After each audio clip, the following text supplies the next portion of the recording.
Hello, everybody, and welcome to Vintage Throne Stadium, where we will finally play baseball after what was a 2-hour rain delay. Thank you for tuning into the broadcast. I'm Julius Hern alongside Sam O'Coin. This is the second game of a home-and-home series between the Baycats and the London Majors. And on Friday, it was the Barrie Baycats who left London with a 4-0 win. And Sam, it was the pitching and defense that kept Barrie in the game on Friday. It absolutely was, Julius. What a performance from the Barrie Baycats pitching staff on Friday, and pretty much the whole season to start off here, Julius. Frank Garces was the starter for Barrie in that game. He was back to his normal self. London had a hard time hitting him, and he didn't give up any runs in that outing. Garces seems to be on the right track. He turned things over to bullpen, and the bullpen, Brandon Hillier, Mikhail Cisneros made his Baycats debut. They were able to shut down the Majors. We'll see what they can do today. Well, the Majors left 8 men on base on Friday night. We'll see how they fare today. The clouds have drifted away, and the sun is shining for Sunday evening baseball between the Baycats and the Majors. The man usually in my spot, Ben Davy, is our public address announcer today. We'll send it over to him to get us started today.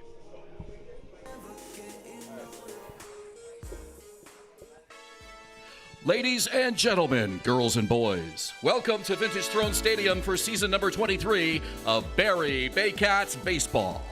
This afternoon's Intercounty Baseball League game is presented by Barrie 360, and it features the visiting London Majors and your Barrie Baycats.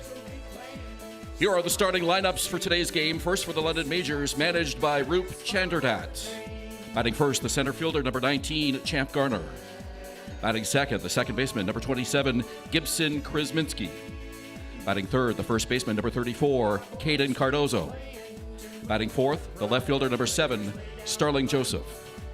Batting fifth, the catcher, number 26, Eduardo De Olio. Batting sixth, the right fielder, number 22, Byron Reichstein. Batting seventh, the third baseman, number 14, Victor Plaz. Batting eighth, the shortstop, number 97, Tyler Mosher. Batting ninth, the designated hitter, number 13, Brad Verhoeven. And on the mound for the Majors today, number 30, Christian Coombs. And now, the starting lineup for your Barrie Baycats, managed by Josh Matlow. Leading off, the center fielder, number 9, Canisijo. Batting second, the third baseman, number 26, Adamad. Batting third, the right fielder, number 22, Ricky Phillips. Batting fourth, the designated hitter, number 27, Ryan Rio. Batting fifth, the second baseman, number 7, Roy Sando. Batting sixth, the left fielder, number 28, Noah Hall. Batting seventh, the first baseman, number 55, Hayden Jaco. Batting eighth, the catcher, number 44, Tyler Plumpton. And batting ninth, the shortstop, number 3, Carson Burns. On the mound for your Baycats this afternoon, number 17, Carlos Sudmo. Here are the umpires for today's game. Calling the balls and strikes, Ben Rosen. At first base, Falco Schkieda. And at third base, Ryan Jackson. Fans, can you please rise if you are able and kindly remove your hats as students and staff from Innisfil Montessori Academy sing our national anthem.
To fans down the left and right field lines, for your own safety, please be aware of batted or thrown balls leaving the field of play and the possibility of serious injury. Now Sunday evening matchup between the Barrie Baycats and London Majors. Give you the starting lineup for the visiting London Majors. Leading off is Champ Gardner playing center field in the 2 spot. Gibson Krasminski at second base. Caden Cardoso, the first baseman. He's been red hot this season. He's in the 3 spot. Starling Joseph's batting cleanup, playing left field. Eduardo Deolio, the first team All-Star last season, is the catcher in the 5 spot. Byron Reichstein in right field, batting 6th. Former Baycat Victor Plaz playing third base and batting 7th. Tyler Mosher, the shortstop, in the 8th spot. And Brad Verhoeven, the designated hitter, rounding it out at the 9 spot. On the mound for the Barrie Baycats, Sam, is Carlos Sano, a power pitcher that's seen some success so far this year with the Baycats. He certainly has, Julius. 3 games pitched so far for Sano. He is 0-1, but the Baycats have won his last 2 starts that came against Chatham Kent and Brantford. He's looking to continue that today in a possible win versus the London Majors, and if the Baycats can do that, that's 2 straight against London. Baycats are in first place currently, and a win today would keep them there as the London Majors, Welland Jackers, Hamilton Cardinals, they're all on Barrie's tail, and Barrie's just got to keep on winning to stay at the top of the IBL standings, and they've got a good one on the mound today to help them do that. You mentioned it, Barrie coming into this one, top spot in the IBL, and looking at the standings today, it really seemed like... The first inning of play is presented by McDonald's Barrie, home of the free fries, with 5 Baycat strikeouts. 600 ball, meanwhile, leading off the top of the first for the Majors, the center fielder, number 19, Champ Gardner. So Champ Gardner will step in here shortly to lead it off for the Majors. Grounds crew did an excellent job getting this field ready after what was an eventful afternoon with the weather situation, but sun's out, the field is relatively dry, and we're ready for some baseball. Yeah, and I got to the ballpark at around 1 in the afternoon, and this field was not in the condition it is right now, so credit to the grounds crew here in Barrie getting us ready for baseball here this evening, like you mentioned, 5 o'clock start time. First pitch from Carlos Sano, in there for strike 1. First pitch at 5:09 after what was originally scheduled to be a 3:05 start. Sano working quickly. His pitch is grounded to Adam Ott, a high bouncer. He's got a tough throw to make, and he gets it right over to Hayden Jaco. The second baseman, number 27, Gibson Krasminski. First, Sam O'Coin, who's playing defense for us. Well, in the outfield, we got Noah Hall, Kenise Ejo, and Ricky Phillips left to right, respectively. Adam Ott is at third. That was a late switch. Him and Hayden Jaco have switched. Carson Burns is at shortstop, and Roy Sando making his season debut at second. And as we mentioned, Hayden Jaco is now at first, with Tyler Plumpton behind the plate, catching Carlos Sano. Yeah, Adam Ott playing a lot of second base lately, but this is Roy Sando's first appearance of the season. We'll get into him a little bit later. So here's Gibson Krasminski, who takes the first pitch strike from Carlos Sano, and that's going to be a theme that Sano is going to want to keep up throughout this ball game, getting ahead in counts early and often. The 0-1 pitch is flown into left field. Over there is Noah Hall drifting towards the warning track. The first baseman, number 34, Caden Cardoso. And for a power arm like Carlos Sano, you really want to get those quick outs. You want to get ahead early because we've seen it even in the MLB level with these power arms working too much, and that can lead to injury or even just missed command. So it's good to see Carlos Sano getting off on the right track to start the game here. Here is Caden Cardoso, an early candidate already for IBL Rookie of the Year. Started the season already on a 9-game hit streak. He was 1 for 4 on Friday against the Baycats. He's rocking a 1061 OPS through the first 9 games of the season. And we should mention he already has 3 home runs on the year too, so definitely a power threat from the left-handed batter's box. He's earned batting in that 3 spot. 1-1 pitch, cut on and missed. Sano 1 strike away from setting down the Majors in the first.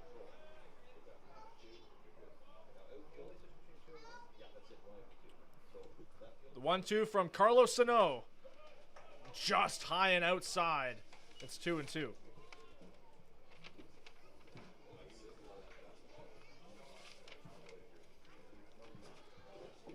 Snow working quickly. Here comes the 2-2. Called strike For the Majors in the first, no runs, no hits, no errors, and no runners left on base. Brought to you by IMP North as the Baycats sit down. Fans, anyone retrieving a game ball leaving the field of play can go to the front gate and receive 5 Baycats bucks upon return of the baseball. Baycats bucks can be used to buy Baycats merchandise and tickets.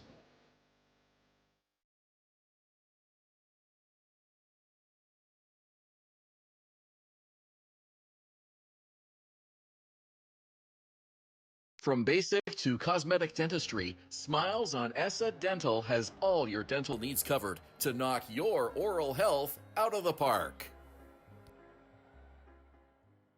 Hi, I'm Christy Fans from 400 Chrysler and Barrie Chrysler Dodge Jeep Ram. This year, we are the community partners of the Barrie Baycats. Community is near and dear to our hearts here at the dealerships and one of our core values, so we can support local and shop local.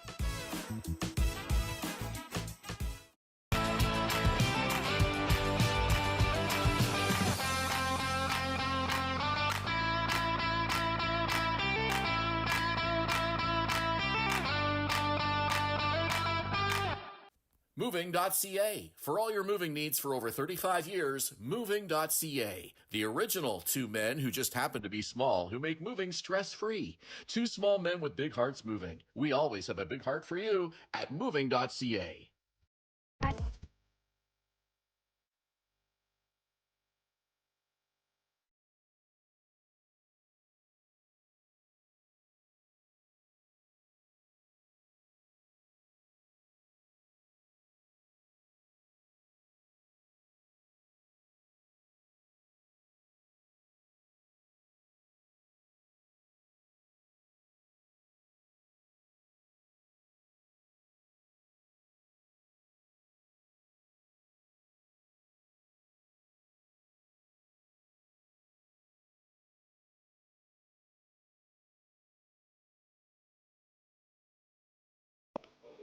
Welcome back to Vintage Throne Stadium. It's the bottom of the first. Leading off the first for the Baycats, the center fielder, number 9, Connie Sejo.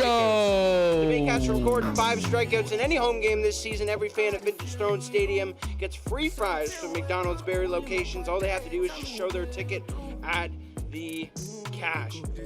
Kanisi Joe leads it off, and on the mic for you is Julius Hern. Thank you, Sam. And actually didn't have the 5 strikeouts the last Barrie home game, so I guess fans here are very anxious for that. First pitch to Kanisi Ejo is down low from Christian Coombs, who's making his first IBL appearance on the mound today for the Majors. Yeah, and the Major excited to see what they can get out of a new arm. Obviously, pitching in the IBL is very important with all the great hitting, but we're going to see what Coombs can bring to this Major squad here today.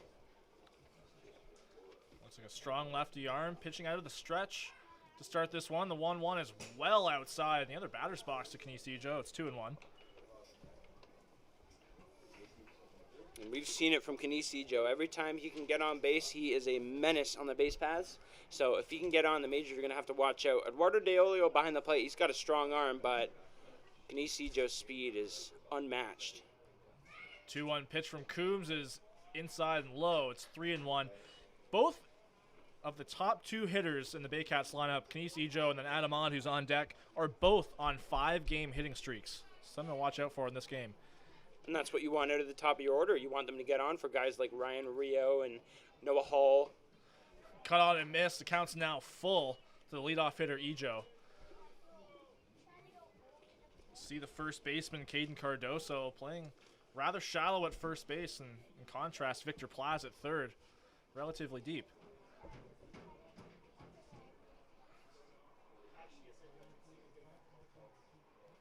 Kanisi Ejo calls time. That's his one timeout he'll have in this at-bat. The IBL obviously has not implemented the pitch clock yet, but they have brought in some new pace of play rules. That is one of them.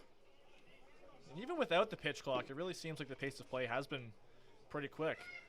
3-2 pitch is outside. Kanisi Ejo will take his base. A leadoff walk will set up Adam Ahn. Sam O'Coin, let's see the defense for the London Majors.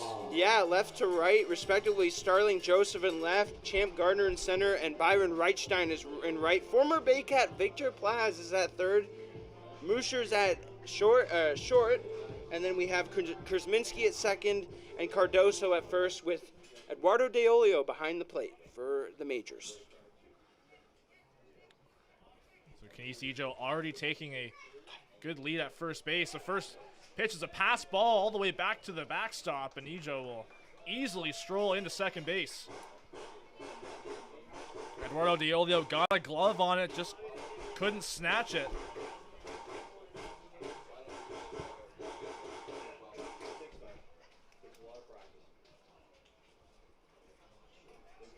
That gives a runner in scoring position to Adam Odd, who I just mentioned, as well in a 5-game hit streak, including that 3 RBI double on Friday night that led to the Baycats win.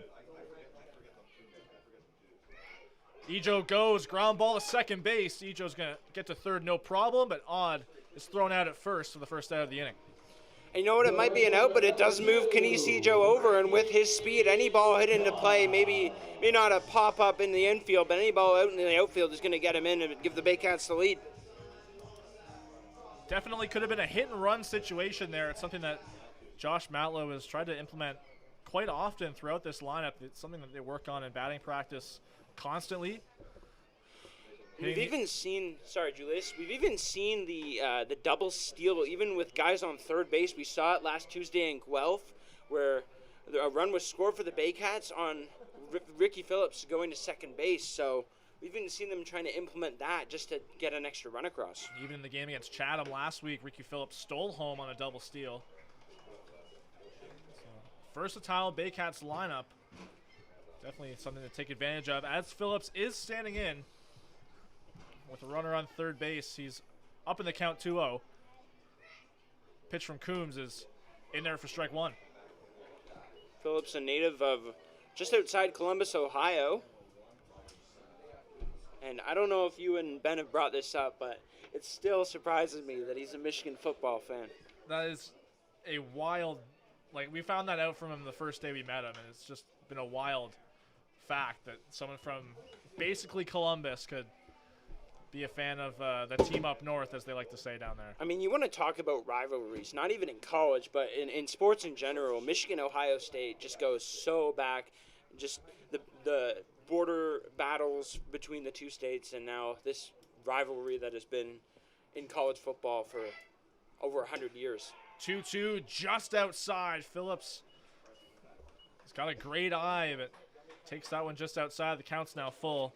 And Sam, to go off your point there, there's a reason they call Michigan Ohio State football every year the game. The game, yeah. Are you a fan of either team? Not either of those teams. Ground ball to first, and it gets over the head of Caden Cardoso. A hot shot, scores Ijo.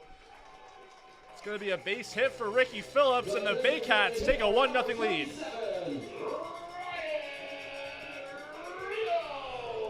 And just like that, we said to move the runner over from Adam Odd's ground out, and Ricky Phillips cashes him in. That was a hard hit ball down that first base line, and Cardoso was playing relatively shallow, close to the grass around the first base side, and just the hops just got the best of him. He didn't really have much of a play on it. And Phillips, another guy that could run. He doesn't go here. Rio fouls it off in the first pitch. Rio was drafted by the Phillies in 2018, but decided not to sign. You can actually go to barriebaycats.com. Julius Hern wrote a fantastic article about Ryan Rio's story. Make sure to check that out. Yeah, definitely a something to read about. He's from the Barrie area, so definitely a person of interest in the city. He grounds it on the right side of second, cut off by Cardoso. He goes to second, over to first, covering, and he can't get there. Christian Coombs couldn't get the foot on the bag. Rio is safe on the fielder's choice. The second baseman, number 7, Roy Sando. So Phillips is out 3-6. Smart move by him to cut the ball off, kind of in front of his second baseman. That's Gibson Krasminski playing second, and Just Christian Coombs couldn't get over there in time and keep his foot on the bag. He was there in time, got the throw with a chance to get the out. Rio is still on first base with 2 out as we get the first plate appearance of the season from Royce Ando. Yeah, and you want to talk about another rival of Michigan. Michigan State is where Royce Ando attended. Little chopper foul towards the coach's box. 0-2 already on Ando. He actually tied a Big Ten record for getting hit 3 times in a single game. I don't know why I picked that out in my prep work for this game. I don't remember if you saw it earlier this year in college. A player at Sacramento State got hit 8 times in a doubleheader. You know what? Pitch, Ando swings and misses. Christian Coombs gets out of it, but he ends up giving up a run. The Baycats have a 1-0 lead as we head to the second inning. You're watching Baycats baseball on Baycats TV.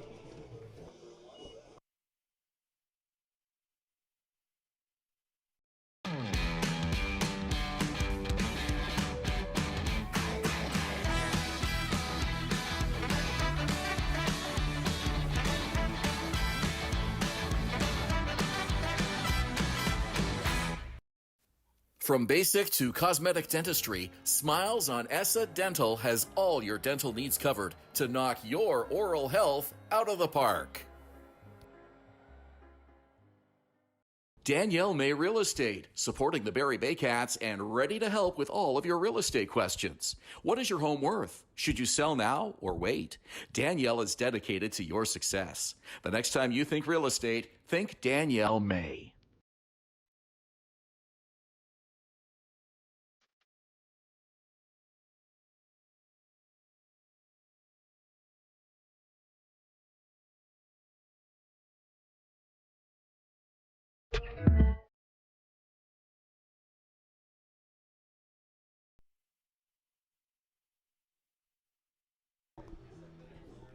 We're back in the second inning at Vintage Throne Stadium. Baycats have a 1-0 lead over the visiting London Majors.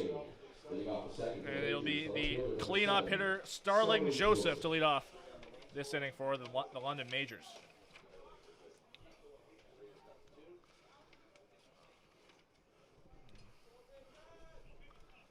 Joseph has been another hot bat for this London team already this year.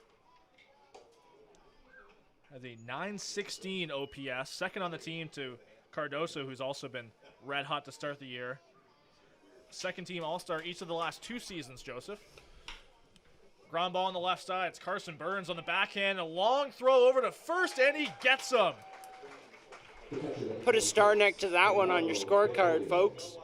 Looked like such a nonchalant play, and Joseph wasn't going all that fast down the line, and Burns with a perfect throw to Hayden Jaco at first base to get the first out of the inning. Yeah, and that's what Carson Burns is going to bring. He is an excellent defensive shortstop out there. Made a few great plays in Friday night's game as well. So here is Eduardo Diolio, first team All-Star last year with the Majors.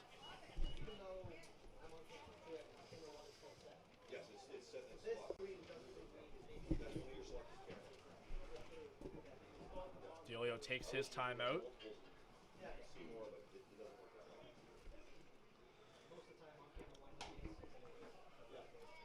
Call the ball there. It's 2-0. Diolio played affiliated ball from 2011 to 2018 across 3 different Major League organizations. Got as high as AAA with the Astros 2017-2018. Made his first IBL appearance last year and had a fantastic year. Running first team All-Star honors. Certainly did, and displayed a lot of power as well from the catcher's position.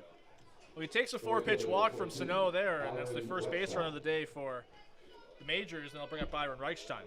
And Reichstein, he's another guy that's just been in the league for a long time, always been a threat from that left-handed batter's box.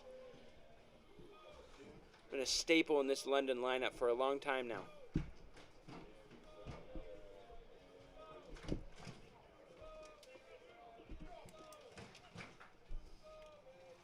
Small lead from Diolio. Here's the first pitch to Reichstein. He fouls it off. over the screen. I think we might have a fan to contest Josh's dad, Avery Matlow, with the Here We Go Baycats. I don't think anyone's going to beat Josh's dad, but... I was at the game at Christie Pitts a couple weeks ago, and Avery Matlow was there doing his chants that we all know him for at Vintage Throne Stadium. It was just great to see kind of that hometown love over at Christie Pitts against the Maple Leafs. And Baycats fans always travel well to Toronto. Reichstein down 0-2. The pitch is up and away.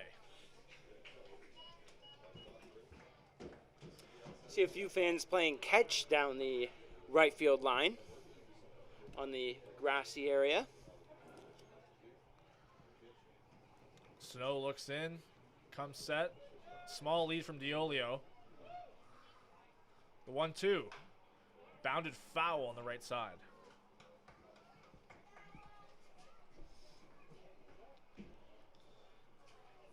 Man, after all this rain early on, it has certainly brightened up, and we have a perfect evening right now. Reichstein not having the best start to his season, batting just .211, but he batted .411, .299, and .311 throughout the last 3 seasons, respectively.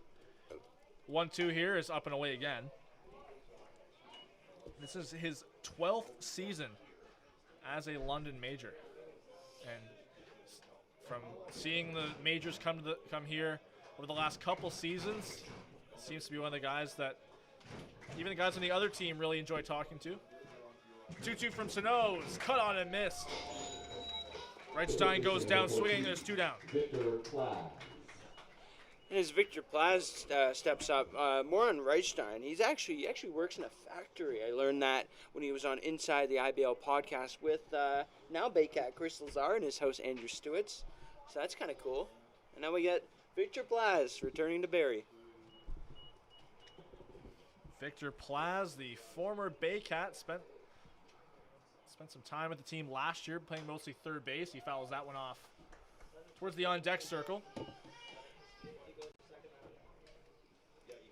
And obviously with the game being pushed back, the majors were here a little bit earlier than they normally are, and Victor Plaz came over to the home side and said hello to Josh Matlow, Brad Grieveson, and a few of his teammates from last year.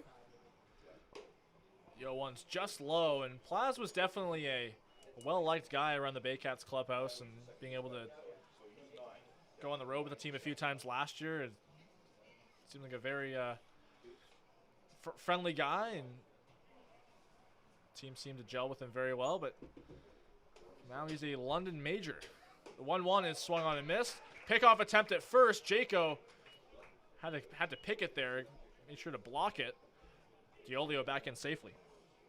Yeah, and you would think if that throw was on target there, I think they had Diolio. He was leaning and took him a little bit to get back, but once he saw the throw was going to be in the dirt, he kind of casually walked back. Crowd getting into it here on a 2-strike count to Victor Plaz. The pitch from Sano.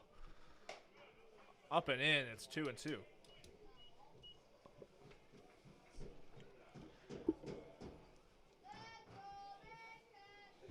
Should mention as well that Plaz, he wasn't the best hitter in the Barrie lineup, but he sure came up in super clutch moments last year.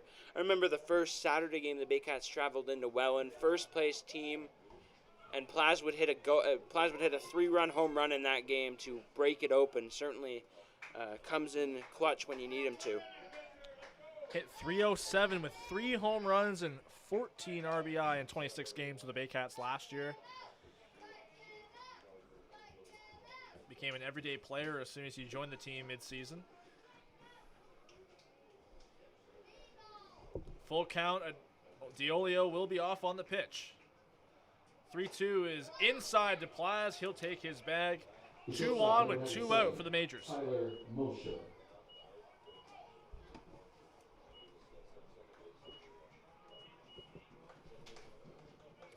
That's 2 walks in the inning here for Sano, and Tyler Plumpton's going to head out to the mound, give a quick talk to his pitcher. He'll head back behind the plate. So they'll be the first of 6 mound visits that the Baycats have allotted to them this evening. here's Tyler Mosher, the shortstop.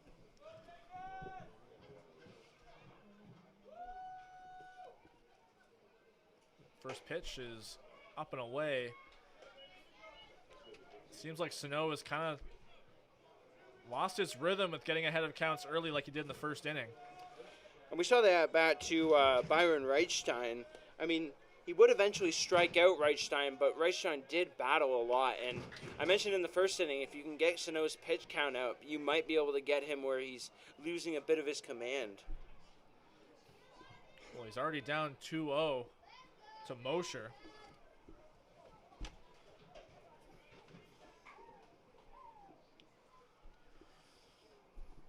Mosher, one of many rookies that manager Roop Chandradat has brought onto this team for the 2024 season. Another pitch up and away, and it's a 3-0 count.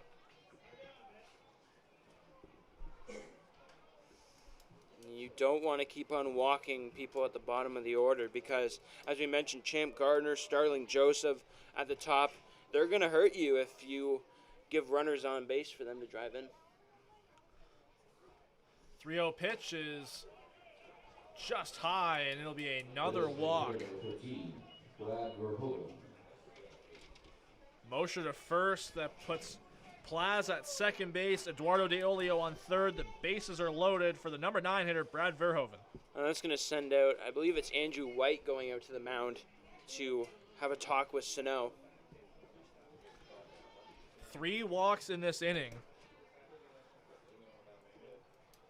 Like I mentioned, Sano might just need a little bit of a cheer up in this mound visit. This will be the Baycats' second.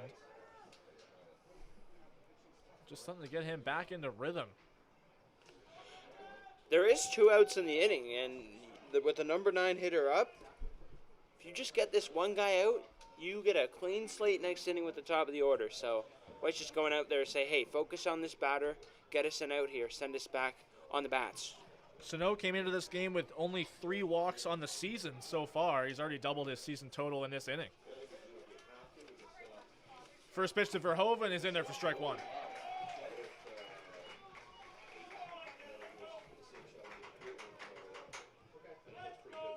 Yeah, 3 walks and 8 strikeouts so far for Carlos. Little pitch is flared into left field. Noah Hall racing over there. Foul territory, is not going to make the catch. Bounces toward the wall. Base runners will have to reset. There's a long run there for Noah Hall. He's kind of shaded toward left center field. That one just about 10 feet left of the left field line. We saw Noah Hall when he was at third base a few games ago reach over the fence and make a great play. Couldn't get to that one, though. Sano up 0-2 with 2 outs here on Brad Verhoeven. The fans getting into it. The pitch is up and away, and nice snag there by Tyler Plumpton, maybe saving a run. Yeah, and you could see De Olio on third base bluff, and he wanted to come home, but great stop from Tyler Plumpton. Keeps him at third. It's now 1-2. Is in the dirt. De Olio is going to hold up on the third base line. No throw over to third. Plumpton with a great block there. Again, saving a run. And this is why you want guys like Tyler Plumpton behind the plate. He's certainly amazing at blocking the ball and keeping it in front of him. Also made some great throws this week, nabbing base runners trying to steal second, both in London and Guelph on Tuesday.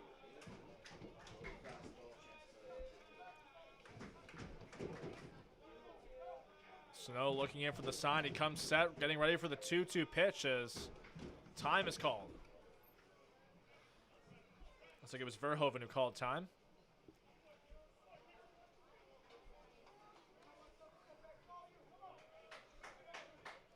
Sano is set again. Here comes a 2-2 pitch.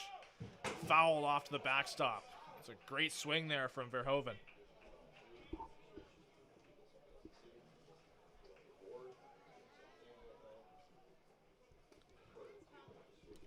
Right side of the Baycats infield playing deep towards the lip of the grass. Left side playing a few steps shallower. As we get another 2-2 pitch from Carlos Sano.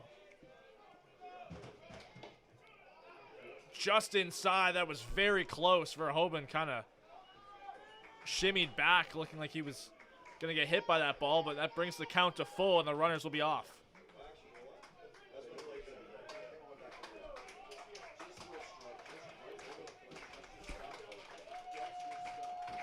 Sano needs a strike here. Here comes a 3-2 pitch.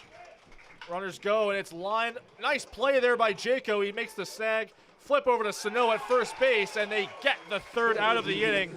Carlos Sano walks 3, but strands all 3. As we head to the bottom of the second inning, the Baycats still leading 1-0 on Baycats TV.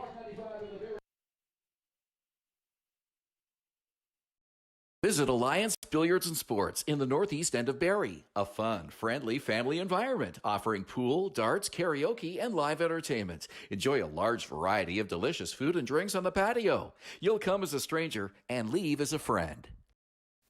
From basic to cosmetic dentistry, Smiles on Essa Dental has all your dental needs covered to knock your oral health out of the park.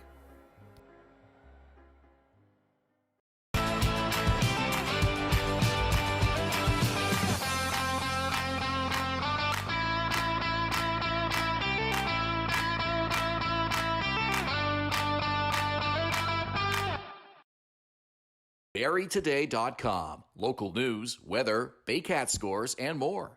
BarrieToday.com. Your community, your news.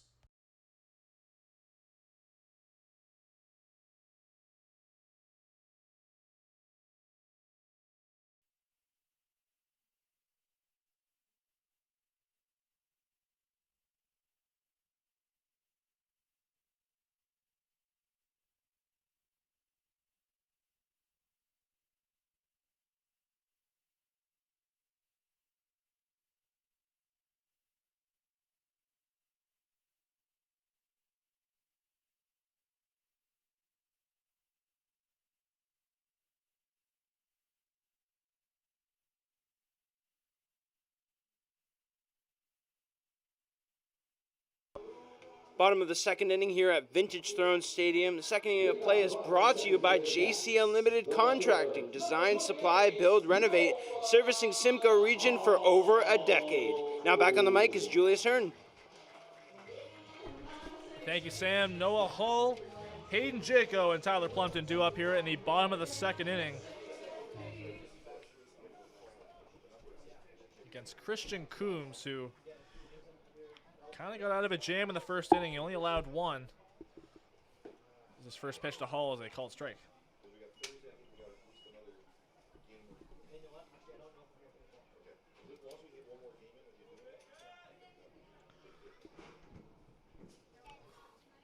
Coombs working quickly on the ground. Sound like a broken bat for Hull again, but easy play for Krasminski.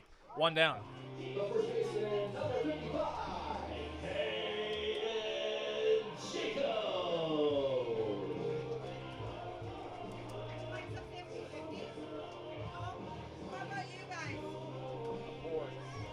So here's Hayden Jaco, the former London Major. Won a Rookie of the Year with the team. Was a second-team All-Star. An IBL championship as well. First of 2 for the London Majors.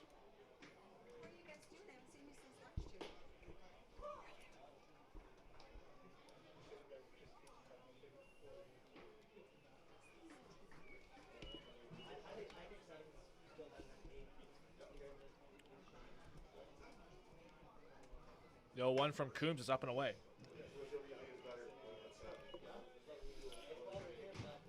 Bottom of the order here for the Baycats.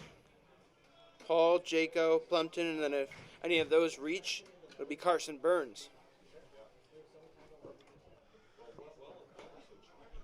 1-1 is away. Jaco is off to a pretty hot start himself.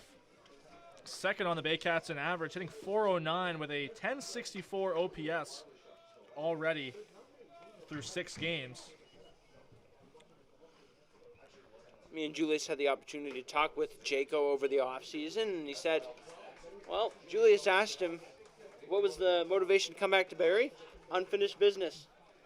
Yeah, that seems like the motto for a lot of the guys in the Baycats, a lot of the core coming back this year. They know they were so close last year, and the group knows that they're the ones that can finish it off. Yeah, 409 batting average for Jaco so far. 5 walks, a home run, and 4 runs driven in for what's usually the Baycats' backstop, playing first base today, flip-flopping with Tyler Plumpton. Well, he's usually been batting in the, close to the 5 spot in the order, but he's down to 7 today. And he takes that pitch away. He's got a free pass to first base, bringing up Tyler Plumpton. And that could be the reason, right? Jaco's hitting well. You want a guy in the bottom of your lineup that can flip things over, and Jaco's definitely done that so far, as you mentioned. Well, I'll tell you what, I just said Jaco's second on the team in average. The man at the plate right now, Tyler Plumpton, is leading the Baycats in average at 444. 4 for 9 through his first 4 games of the season. He takes that pitch outside again. Coombs has had a little bit of trouble finding the strike zone the last couple at-bats.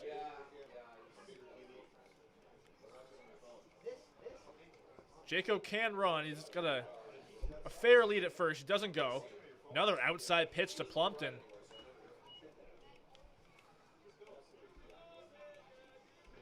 The lefty Coombs not able to find the zone.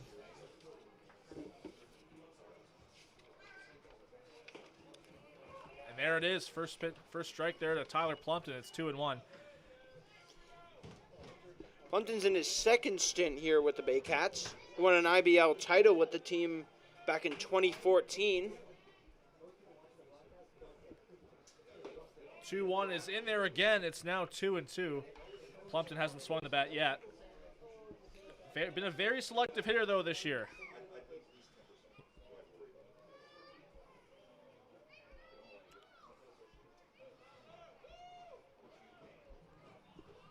Jaco, a modest lead, doesn't go. Plumpton grounds it. And that's a fair ball past third base. Victor Plaz just couldn't reach it. Jaco rounds second and is into third. Plumpton into second, and that's a first extra base hit of the season for Tyler Plumpton. And I think that's his first extra base hit in a while. I can't recall a lot last year. Plumpton's normally a guy that's just going to hit his singles, get on base via walks. I can't remember the last time he's gotten an extra base hit, so good for Tyler Plumpton right there. Definitely has felt like it's been a while, but he's been collecting those singles so far this year, and that's his first extra base hit. A double. Let's put 2 on in scoring position for Carson Burns, who he's in the lineup mostly for his defense, because offensively he's had some struggles over the last recent stretch. First pitch is cut on and missed. We always mention the defense with Carson Burns. He's got a little bit of pop in that bat. He sometimes rip a double down the line. We haven't seen him hit a home run since 2022, so see if we can get that soon. 1-1 now on Burns, and everyone in the majors infield playing on the edge of the grass. Gonna try and cut that run down at home if they get a ground ball. 1-1 pitch to Burns is just outside. It's 2-1. Now, this is what you want to do as the number 9 hitter. You know that Canisijo is right behind you, and granted, Carson Burns is a great hitter himself, but if he's not going to give you anything to hit, pass the baton and get Ijo up with the bases loaded, it would be at that point. Burns hitting just 120 on the season so far as he flares that one into the gap. Jaco is tagging up as center fielder Garner makes the catch, and no chance to get Jaco at home plate. Baycats up 2-0. That was a great stop there from Eduardo DeOlio. The throw was way up the line, and he was able to stop it so that Tyler Plumpton stayed at second.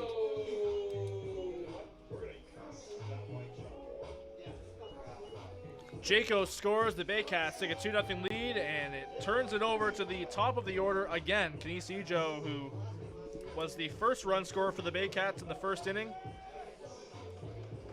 he's got a runner in scoring position ready for him. You see, Joe, one of the many players who played at Canisius University. It was then called Canisius College.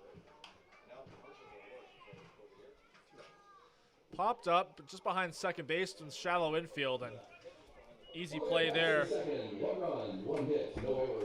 for Tyler Mosher as we head to the third inning. The Baycats now double their lead. It's 2-0. You're watching Baycats baseball on Baycats TV.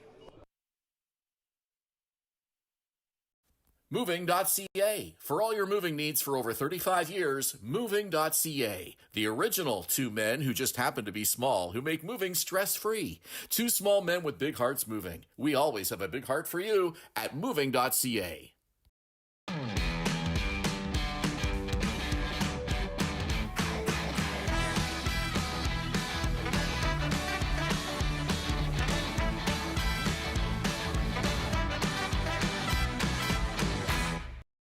The only North Barrie Market, your go-to for homemade meals, catering service, and the freshest locally sourced meat. Get ready for an unforgettable barbecue experience with Barrie Best Barbecue coming soon. All at North Barrie Market, 580 Bayfield.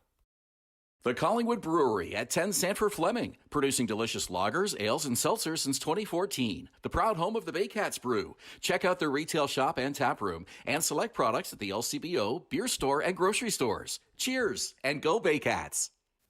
From basic to cosmetic dentistry, Smiles on ESSA Dental has all your dental needs covered to knock your oral health out of the park.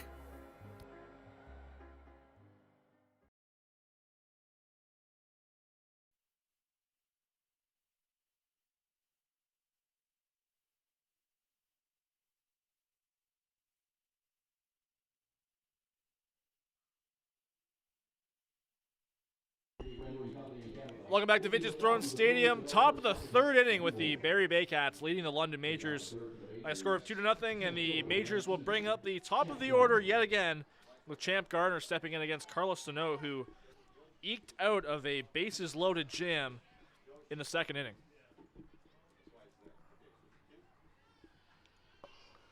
First pitch to Gardner is high and in, but he swings and misses. First strike. Yeah, and like we mentioned, he was able to retire the bottom half of the order, avoided Champ Gardner with the bases loaded. Lined over to center field, but no problem for Canisius, who drifts over and makes the easy catch, one down.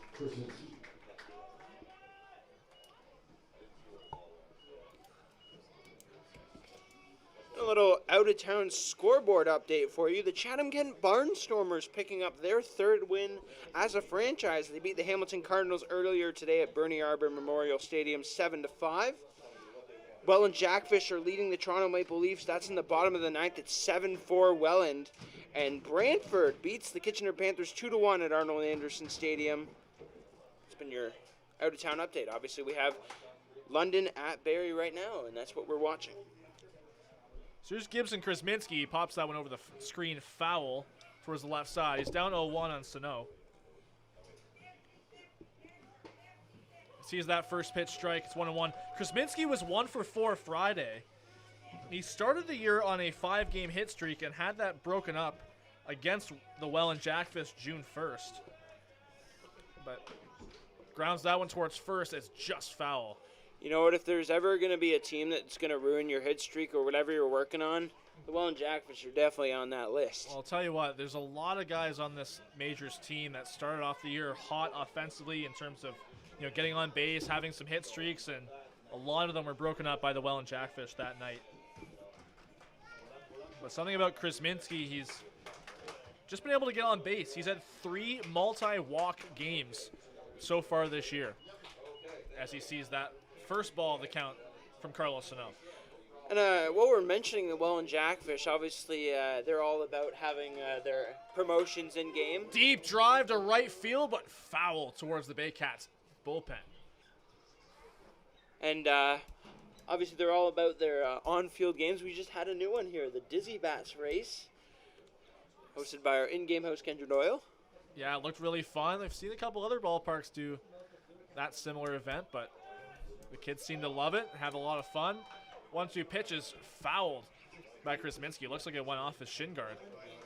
And obviously, we're just trying to, the Baycats are just trying to add a little bit more for the fans. Obviously, Junior Baycat Days are very popular with all the activities along the first base line, but a little something new for the fans to enjoy today. Well, anytime you can get these weekend evening, or I guess afternoon games, best chance to get the kids out to the ballpark. 1-2 from Sano is low and in.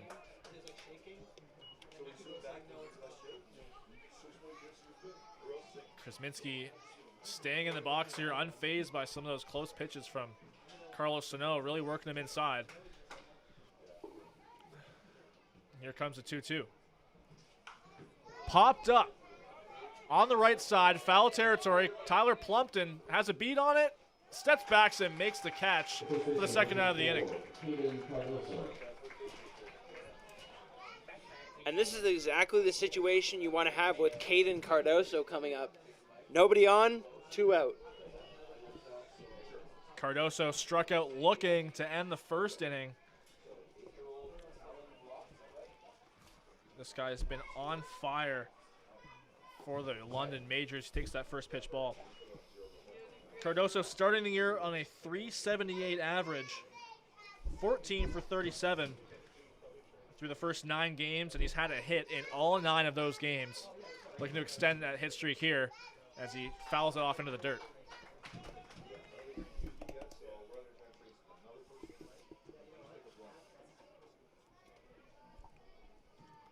Baycats are hoping that that streak comes to an end today.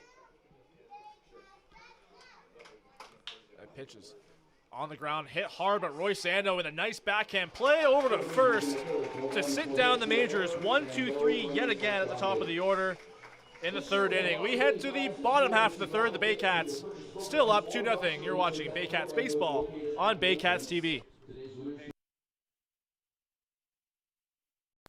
From basic to cosmetic dentistry, Smiles on ESSA Dental has all your dental needs covered to knock your oral health out of the park.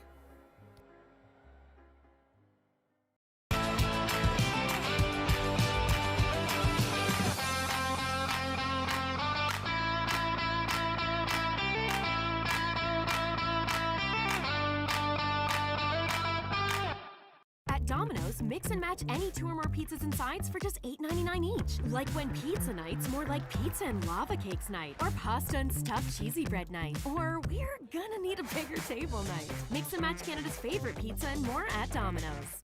Hi, I'm Chrissy Fans from Hern and Barrie Dodge Jeep Ram. This year, we are the community partners of the Barrie Baycats. Community is near and dear to our hearts here at the dealerships and one of our core values, so we can support local and shop local.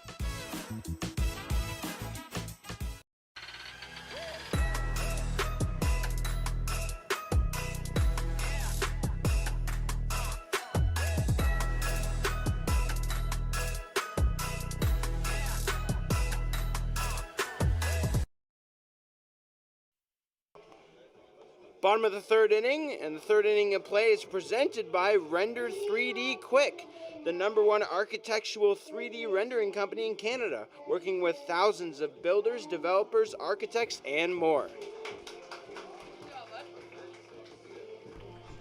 Bottom of the third inning, and it'll bring up the 2, 3, and 4 hitters for the Barrie Baycats, and Adam Odd will step in to lead it off against Christian Coombs, who has given up a run in each of the last 2 innings.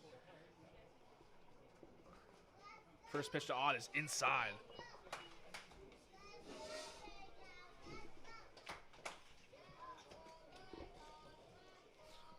Odd as well as Dejo on a 5-game hit streak. And Odd seemingly the player of the game after that 3 RBI double in the 6th inning on Friday in London. Oh yeah, if you're going to pick a hitter to win player of the game, that's normally who wins it, but as we mentioned in the open, the Baycats pitching took over that Friday night game at Labatt Park. 1-1 pitch to Odd is a wave and a miss. Pretty far outside. Not a good look for Adam Odd there. It's 1-2. And Adam Odd, before he hit that 3-run double, he was down 0-2 and he shortened up and he was able to slap it in the left center field gap. So we'll see if he starts that 2-strike approach here. 1-2 is a called strike on the inside corner. Odd strikes out looking. It looks like he knew it too. That's the first out of the inning.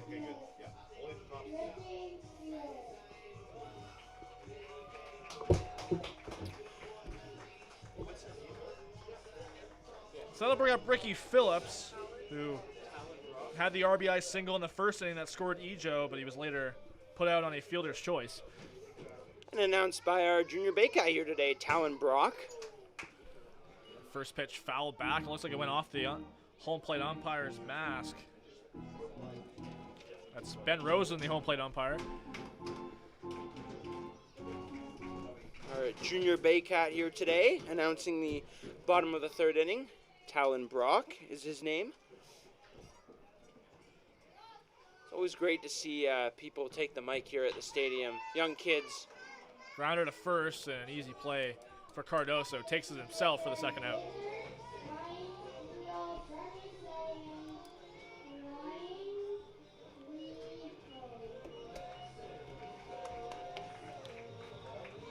Great job by Talon there, announcing Ryan Rio, our Barrie Baycats cleanup hitter, who will step in with 2 out against Christian Coombs.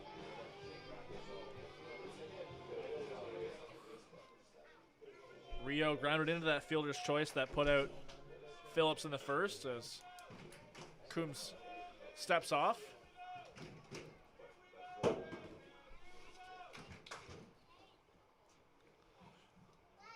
Rio steps in. Also had an RBI single on Friday in London that kind of put the Baycats over the top. Made it a 4-0 ball game in the 8th inning. Ryan Rio would probably be the first to tell you that he hasn't been off to the start he did last year, but takes only probably 1 or 2 games to get Ryan Rio going. We've seen what he can do when he gets going. 11 home runs last year. Baycats single season record, 48 RBI, and 3 more home runs in the playoffs for number 27 fan favorite Ryan Rio. He's up 2-0 and he sees another pitch high and away. He's up 3-0 now. You mentioned kind of a slow start by his standards. Rio just 7 for 34 to start the season through his first 8 games. He wasn't in the lineup on Tuesday in Guelph as he takes a 4-pitch walk to keep the Baycats alive here in the third, pardon me.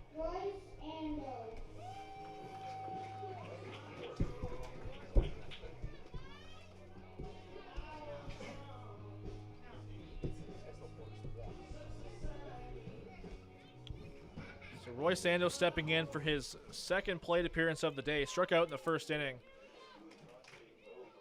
First game of the season in Baycats blue for Ando as he bounds that one to third, and it's a foul ball. Just skipped left of the third base bag as Victor Plaz got a hold of it.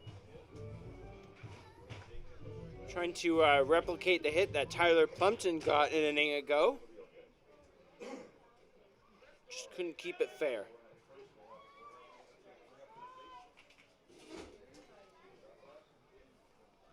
Ryan Rio with a modest lead at first base. Takes a secondary lead. That pitch is in the dirt. Nice block there by Eduardo De Olio. Well, I mean, I'm sure you know this, but he has stolen a base this season. He did. It was against Chatham Kent on Saturday. And you can tell the fans are really excited for it when it happened. As Ando sees that one high, it's 2-1.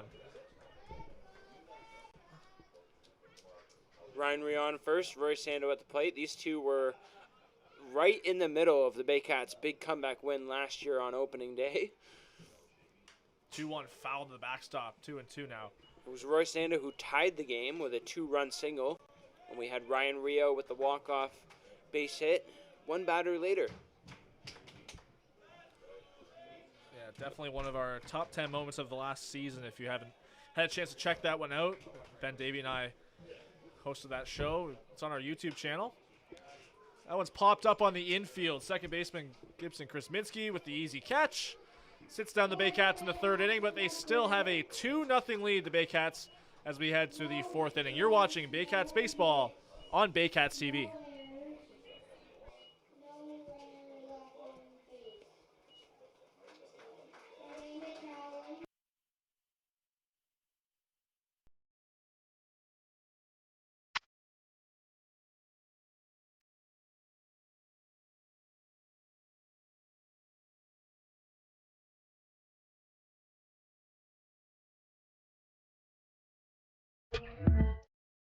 From basic to cosmetic dentistry, Smiles on Essa Dental has all your dental needs covered to knock your oral health out of the park.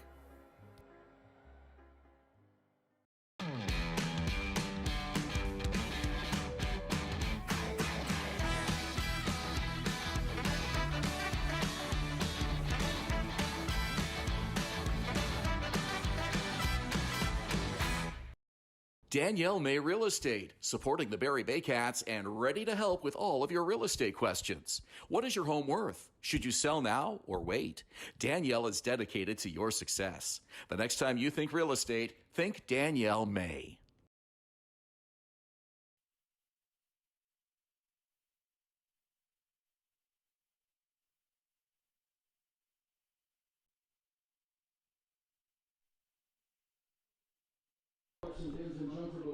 Fourth inning of play here at Vintage Throne Stadium. The Baycats still holding a 2-0 lead over the London Majors in this kind of rain-delayed game. This was supposed to be a 3:05 start at the ballpark today, what turned out to be a 5:05 start. So 2-hour rain delay has kind of brought us a picturesque day at the ballpark. Very few clouds. The sun is out. Carlos Sano has a pitch against Starling Joseph, cleanup hitter for the London Majors. It's up and in. A quick look at the schedule up ahead. Baycats obviously here today against the Majors. They got Brantford coming into town on Thursday. That's a 7:35 p.m. first pitch. Throwback Thursday again, every Thursday home game. And then they head to Chatham for a 2-game weekend series. They'll play Friday night game, and then they'll play again on Saturday afternoon. And then Kitchener comes to town the next Thursday, and then they have another Junior Baycats Day as the Cardinals come to town on the 22nd. Yeah, so next week will be a big week for the Baycats. It'll be the first of 4 times this season they'll have 3 consecutive days with games. Luckily for Chatham, they'll play 2 days back-to-back in Chatham. Not have to worry about the travel as Joseph pops it up on the infield. Hayden Jaco drifts over foul territory, makes the catch for the first down.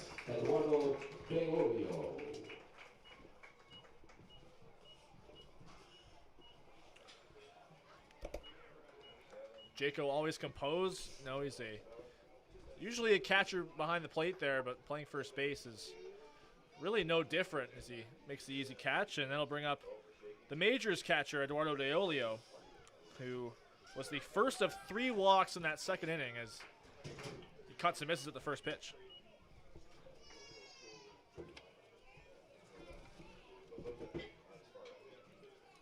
Snow working quickly as DeOlio pops that one up. That's over our heads.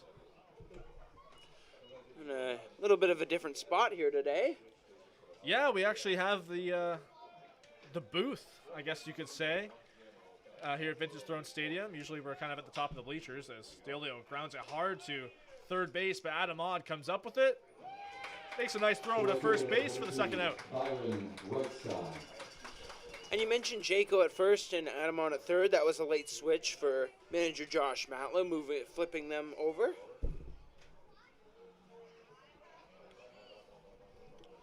Not exactly sure what went into that, but Adamon has shown some flashes of greatness at third base. You saw that there with the hard hit ground ball, fielded it, and made the throw over. Adam Odd has 2 errors this season at third base. He has 2 more at second. Hayden Jaco has 1 error on the season so far, and it came at third base. So it might just be to get those players more familiar with the other spots they haven't been to this season. Fly ball foul out of play on the left side from Byron Reichstein, who's now seeing a 1-1 count against Carlos Sano. And third base hasn't been exactly how the Baycats wanted it to be played. A couple errors by a few different guys, but they're just trying to switch everybody around, see how everybody likes playing there. We saw a little bit of Noah Hull earlier in the year, Adam Odd, Hayden Jaco. All 3 of those guys are excellent defenders and excellent players, so it's not going to take long for all of them to get used to their surroundings. And I'm sure that the third base defense will be cleaned up. Well, we remember that game last Thursday against the Hamilton Cardinals here Noah Hall had to start at third base. He made 3 errors at third in that game, and then made one in the game against Chatham-Kent 2 days later.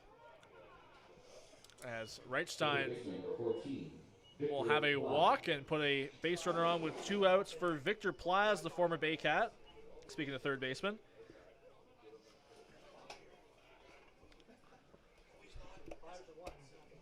But anyway, Noah Hall hasn't had a start at third base since then, even though he made a nice play in that game against Chatham-Kent, reaching over the fence in foul territory to make a catch. Reichstein leads. First pitch to Plaz is high and in.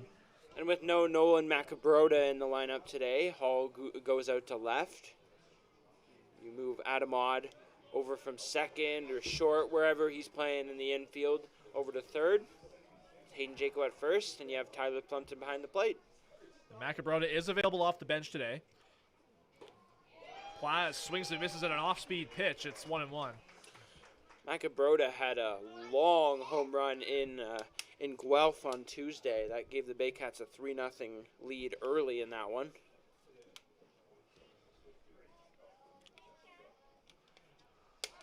Pickoff attempt at first base. Reichstein back in there. No problem. Yeah, we noticed in that game in Guelph as well, Hayden Jaco was available off the bench. Didn't have to come in at all. Matlow said he was just kind of giving him a rest day, but keeping him available. It could be the same strategy for Macabrota, who started every game of the season at first base so far.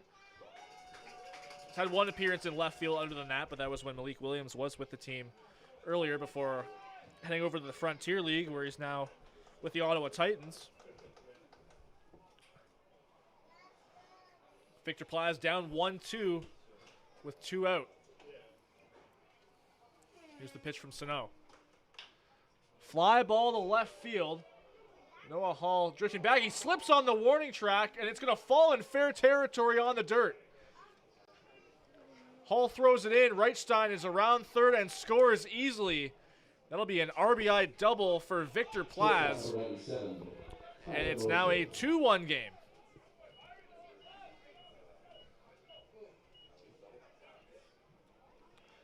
Looked like Noah Hall really got spun around on that fly ball. Not sure if he really picked it up off the bat properly.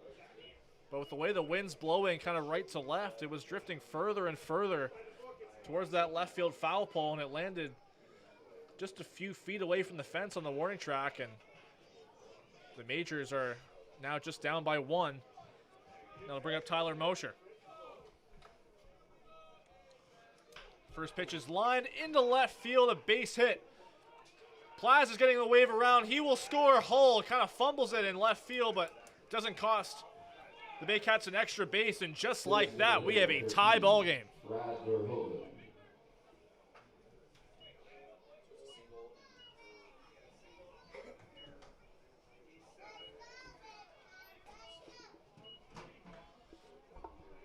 They're going to score that in error on Noah Hall out in left field, saying that's going to cost the extra bag there for Victor Plaz, who scored on that play. It's now a 2-2 game here in the 4th with 2 out. And some clutch hitting for the Majors as first pitch to Brad Verhoeven is cut on and missed.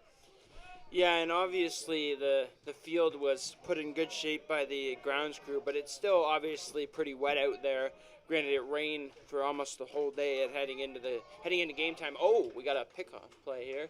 Pick off at first. They got Mosher in a rundown. Jaco back over to Sano at first. He's going to throw it to Burns, who makes the tag towards second base, and that'll end the inning.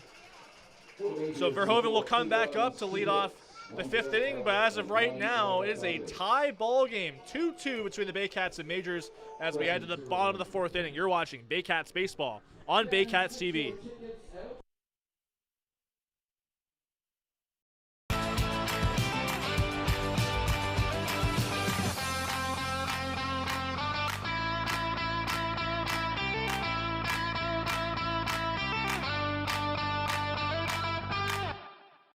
Visit Alliance Billiards and Sports in the northeast end of Barrie. A fun, friendly family environment offering pool, darts, karaoke, and live entertainment. Enjoy a large variety of delicious food and drinks on the patio. You'll come as a stranger and leave as a friend.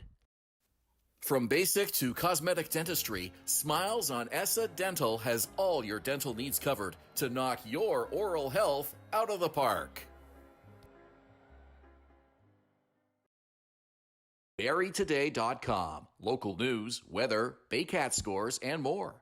BarrieToday.com. Your community, your news.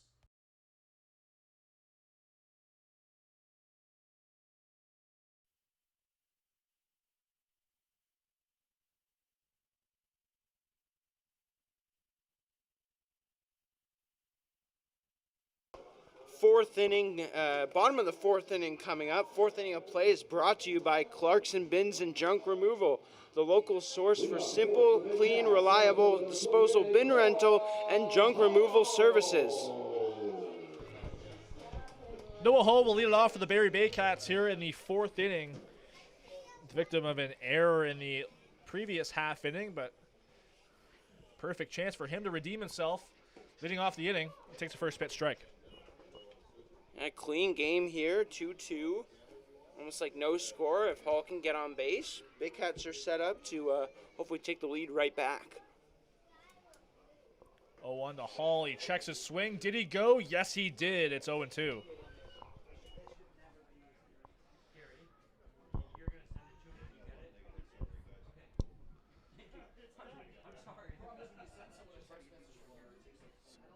The 0-2 pitch here from Christian Coombs to Noah Hall, and it's up high for ball one.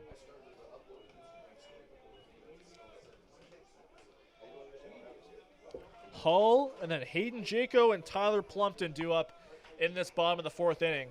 Baycats trying to retake the lead after giving up 2 in the previous half inning as Noah Hall is plunked with that pitch. A clear mistake there from Christian Coombs as that'll have the leadoff runner at first base for the ever-dangerous Hayden Jaco. And sometimes when you make a few little mistakes in the outfield, take one for the team to lead off the next inning. Now the Baycats have a runner on base here for Hayden Jaco.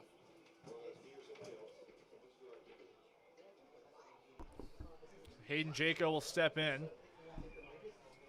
Hall's got pretty good speed for his size, but not a base stealer per trade as the first pitch Jaco's outside.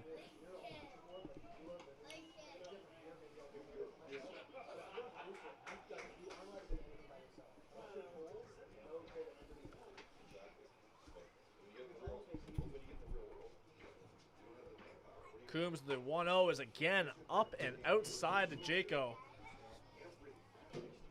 Saw this last time. There was a single base runner on for Coombs. It almost seems like he could be pitching out here, but I don't see it from the threat of Noah Hall at first base.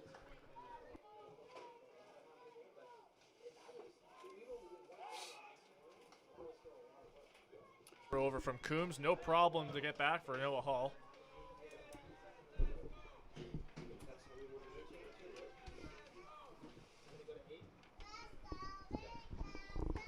Pitch is high again. It's quickly 3-0. Coombs seemingly losing his control already here in the fourth.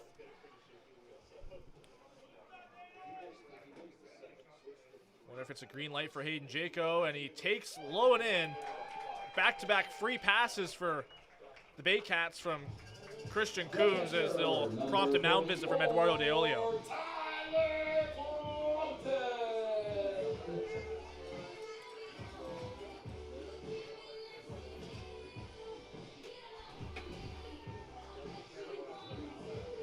Get a mound visit here from, looks like Rube Chanderdat heading out to the mound, bringing the entire infield in to talk to Christian Coombs. Just saw a few majors players head from the dugout over to the bullpen, so some arms should be warming up shortly. And Plumpton just talking with third base coach Andrew White. Maybe what can he expect here?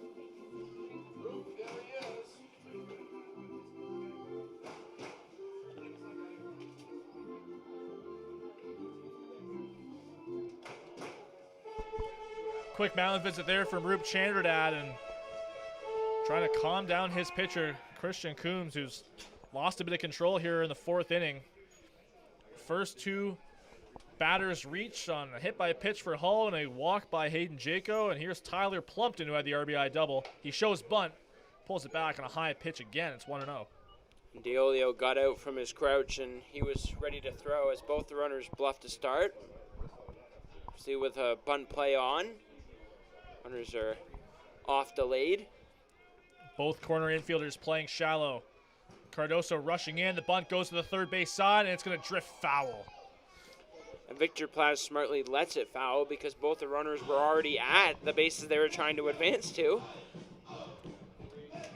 Kind of took a violent hop there off the lip of the grass, the infield turf there. Plumpton, a very good contact hitter, and he's not a quick guy, but he's very good at laying down the bunt. So 1-1 count here. Cardoso playing in about 4 steps in from the front of the grass and charging. Victor Plaz at third, playing at the edge of the grass, both charging. Hull goes to third. He's in. Bunt goes to Plaz, who makes the throw over to first. A perfect sacrifice bunt for Tyler Plumpton. Moves both runners ahead and into scoring position.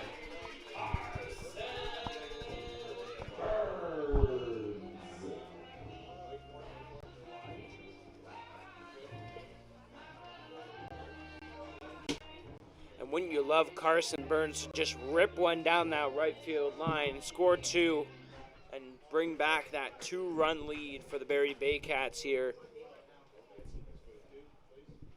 in the bottom of the 4th inning. Number 9 hitter Carson Burns facing Christian Coombs. That first pitch off speed and into the zone for strike 1.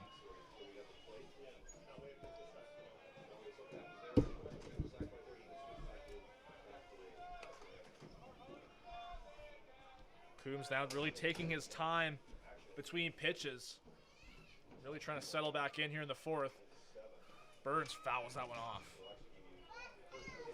Kind of a light swing from Carson Burns there, but trying to put contact on as best he can.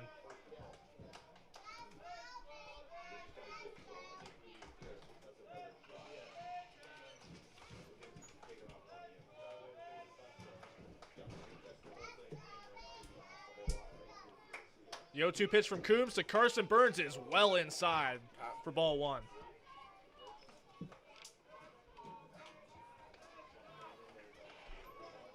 Daniel Gore is warming for the London Majors in their bullpen. Very well looks like the last inning of work for Christian Coombs, whether or not he can get out of it. Here's the 1-2 to Carson Burns, is popped up on the infield. Drifting back to make the catch there is Tyler Mosher. Now the London Majors have 2 out here. That's a huge out for London with 2 runners in scoring position. And now a base hit is what the Baycats need to get those, at least one of them in with 2 outs. Can't make an out here. Got to get a base hit or walk or just get on base to keep this inning alive.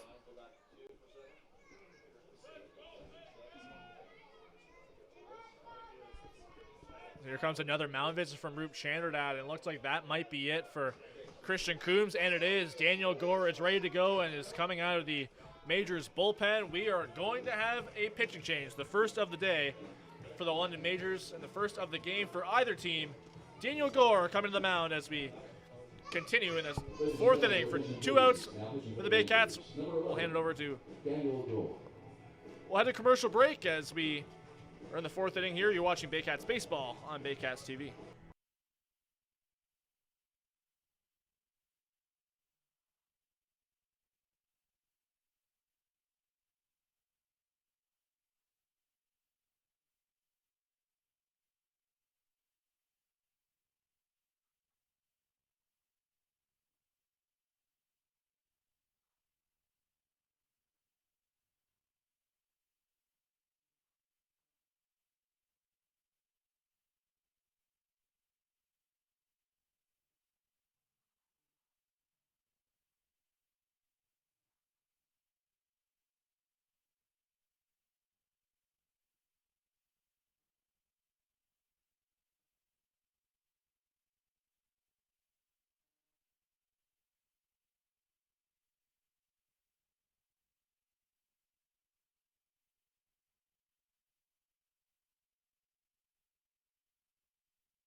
Daniel Gore is the second pitcher of the ballgame for the London Majors in relief of Christian Coombs, and he's tasked with the top of the Baycats order. Kinesijo stepping in, and Daniel Gore, not a new face for this London Majors team, but definitely someone they're familiar with from a couple seasons ago, Sam.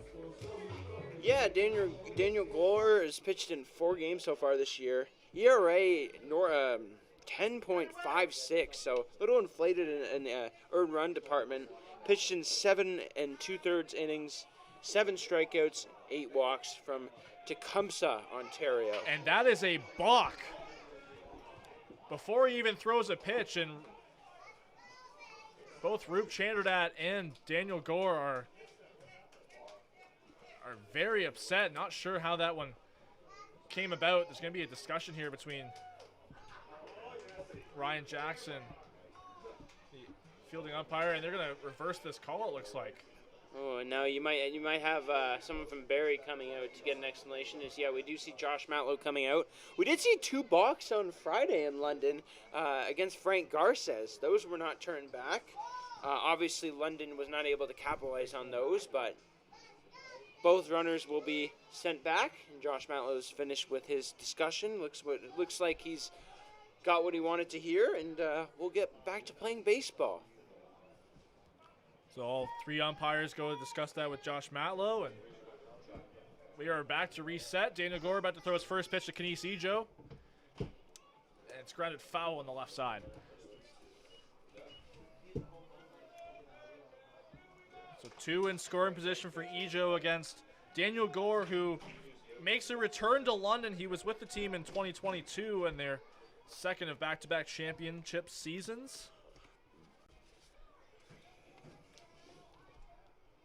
The 0-1 is grounded. That's in fair territory. Plaz can't come up with it. The scoop goes off the heel of his glove. Both runs are going to score as Jaco slides in, and Ejo is in no problem at second base on the error by Victor Plaz. Baycats take a 4-2 lead and double up their score.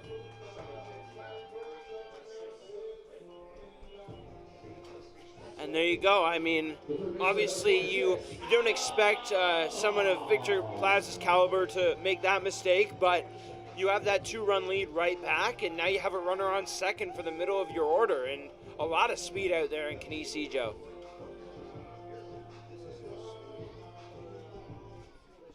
So despite the reversal of that balk call, both runners end up scoring, and Ejo has moved himself into scoring position again for Adam Odd, who's 0 for 2 so far in this ballgame. He checks his swing, and the appeal. No appeal down to first.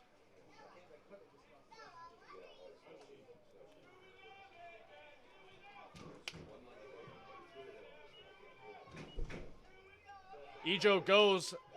Odd grounds it foul. Ejo had a great jump from second base there. He looked like he had third base stolen, no problem.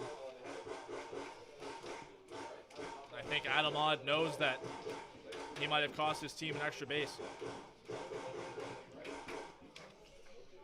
So far, 7 stolen bases for Kinesijo on the season. 26 a season ago. He was the other single-season record breaker in the stolen base department, passing Kevin Atkinson.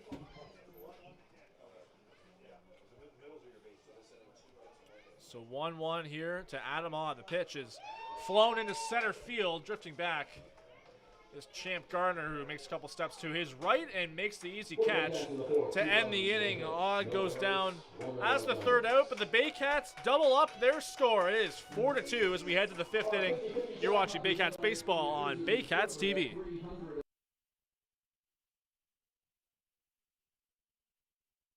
The only North Barrie Market, your go-to for homemade meals, catering service, and the freshest locally sourced meat. Get ready for an unforgettable barbecue experience with Barrie Best Barbecue coming soon. All at North Barrie Market, 580 Bayfield. Moving.ca. For all your moving needs for over 35 years, Moving.ca. The original 2 men who just happen to be small, who make moving stress-free. 2 small men with big hearts moving. We always have a big heart for you at Moving.ca.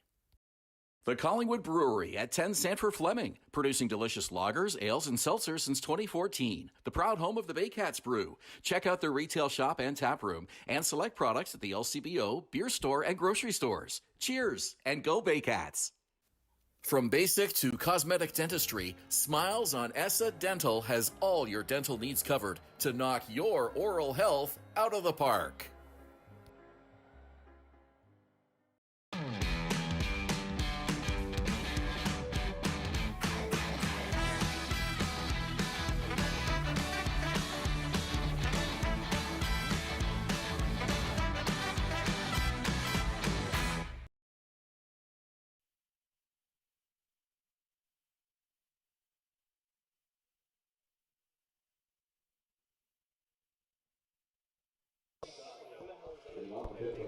Welcome back to Vintage Throne Stadium. The Barrie Baycats are back on top. It is 4-2 over the London Majors, the second of a home-and-home weekend series between these two ball clubs.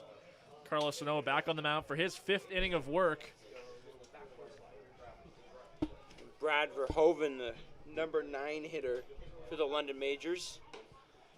Quick shout out to our producers today, Lucas Fleming and Dylan Quinn, with Brian Backland producing and directing.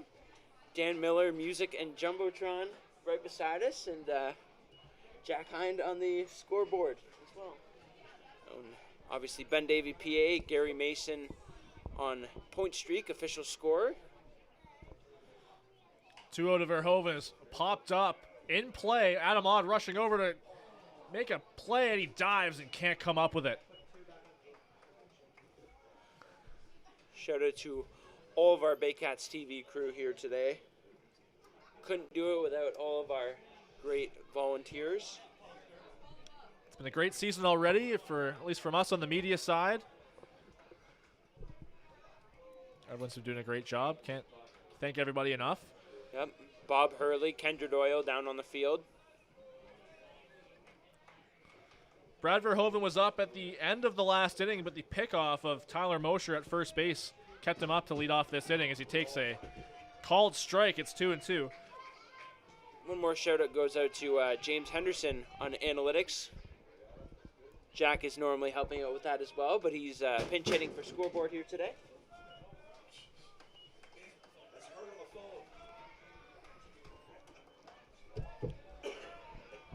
Three-two pitch coming from Sano to Brad Verhoeven.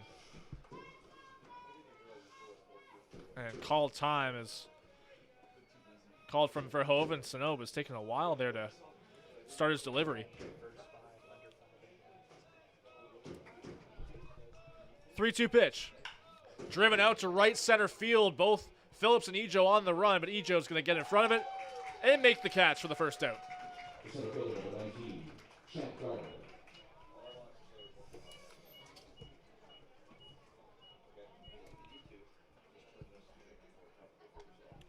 So one down, that'll bring us back to the top of the majors order, and Champ Garner will step in. He's 0 for 2. He grounded out to third to lead off the game and lined out to lead off the third. He lines that one into right field. That is a base hit. First for him on the afternoon, third for the team. And that's going to be a tough threat for Carlos Sano. Champ Garner can really run on those base paths. And he's great out of the leadoff spot. As you say, another base hit for Garner.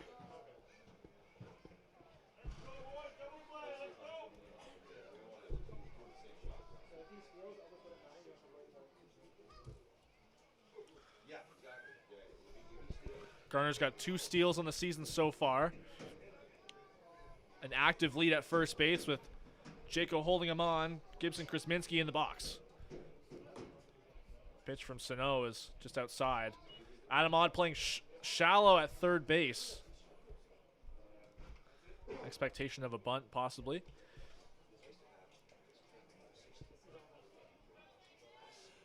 Looks like Christian Lazar is warming up in the bullpen here for Barrie. He worked on Tuesday in Guelph. Close pickoff attempt there at first. Garner just beats the tag. He was really leaning in his leadoff there at first base. And we saw a pickoff last Saturday against Chatham. Or One of the Barnstormers was taking a little bit of an extra lead. Picked off first base. 1-0 pitch is fouled off out of play by Krasminski. It's 1-1.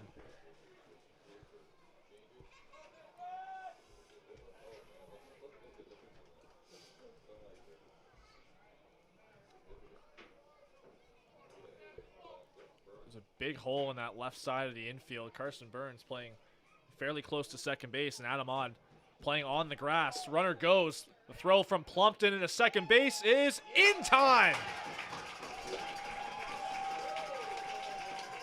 One bounce and a great tag from Carson Burns, and that first hit from Garner's cut down at second base, caught stealing. And how good has Tyler Plumpton been this season with cutting down base runners? He cut down one in Guelph. I believe that was J.D. Williams on the Royals last Tuesday. And he cuts down a speedy runner in Champ Gardner. Great curveball there from Carlos Sano. Got Krasminski with a swing and a miss, and now it's 2-2. That pitch coming. Ground ball shallow on the infield. Roy Sando charging, comes up with it and makes the play. The Baycats give up a hit, but Carlos Sano gets some help from Tyler Plumpton to cut down that base runner. We head to the bottom half of the fifth inning. Baycats 4, Majors 2. You're watching Baycats TV. At Domino's, mix and match any 2 or more pizzas and sides for just $8.99 each. Like when pizza night's more like pizza and lava cakes night, or pasta and stuffed cheesy bread night, or we're gonna need a bigger table night. Mix and match Canada's favorite pizza and more at Domino's. From basic to cosmetic dentistry, Smiles on Essa Dental has all your dental needs covered to knock your oral health out of the park.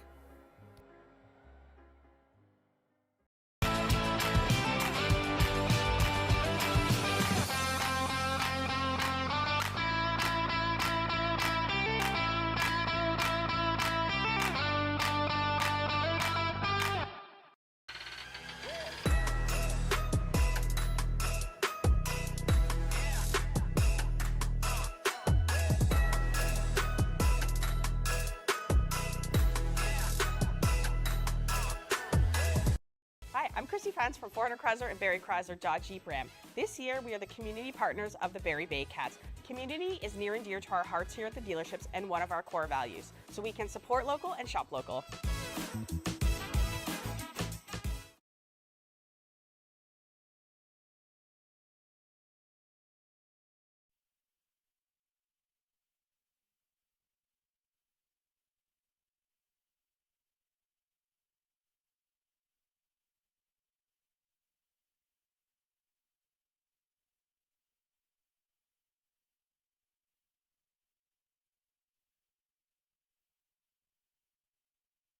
Welcome back. It's the bottom of the fifth inning. Your Baycats have a 4-2 lead over the London Majors. Fifth inning of play is brought to you by Phaetrum, aluminum and siding, quality above all else. Now back on the mic for you is Julius Hern.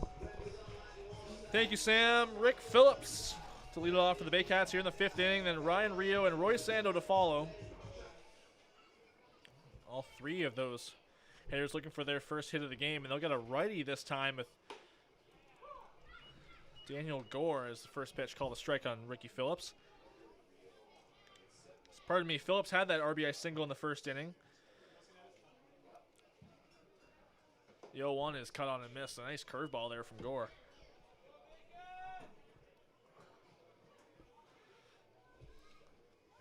Pretty good crowd here at Vintage Throne Stadium despite the 2-hour delay to our original first pitch start time. Driven into left center field gap, and it's going to get down. Phillips rounding first quickly. Helmet comes off on the warning track, thrown in, and big turn at second base, but Ricky Phillips stops at second with a leadoff double. And you saw the speed right there from Ricky Phillips.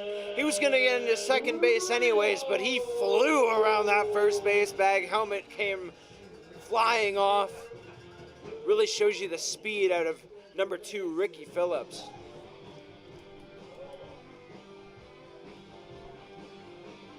Didn't get it in that perfect sweet spot of the bat, but he barreled it enough to get all the way to the warning track. in that left center field gap, and he's on second base for Ryan Rio, who's reached base both times, but once on the fielder's choice, once on a walk. Takes the first pitch strike. What an opportunity here for Ryan Rio. Bit more of an advantageous matchup facing a righty as opposed to the lefty Coombs. Certainly is. Lefty on lefty is not an easy matchup for a hitter. That one low and away, ball one. And with the way London has swung the bat so far this year, every add-on run you can get is going to be very important in this game. Keep an eye on Phillips at second. Daniel Gore surely is. The pitch to Rio. Swing is checked. The peel down to third base. No go.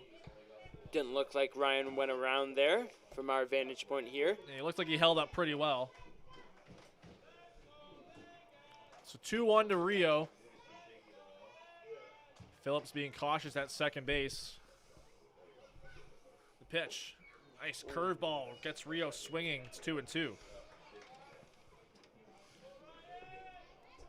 Tyler Mosher's really looming behind Ricky Phillips at second base there.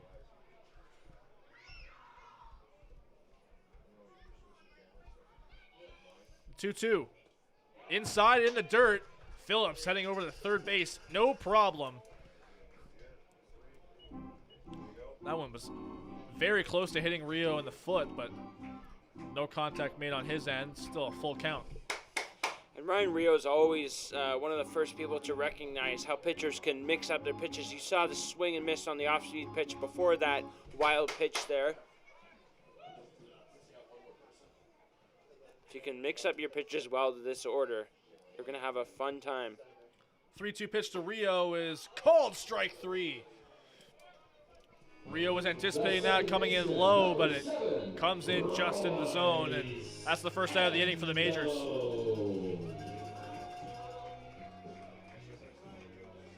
So Rio down looking, and Roy Sandel will come to the plate. He's 0 for 2 so far, but a prime opportunity for a great contact hitter like he is to drive in a run. Ando, the native of Mississauga, Ontario.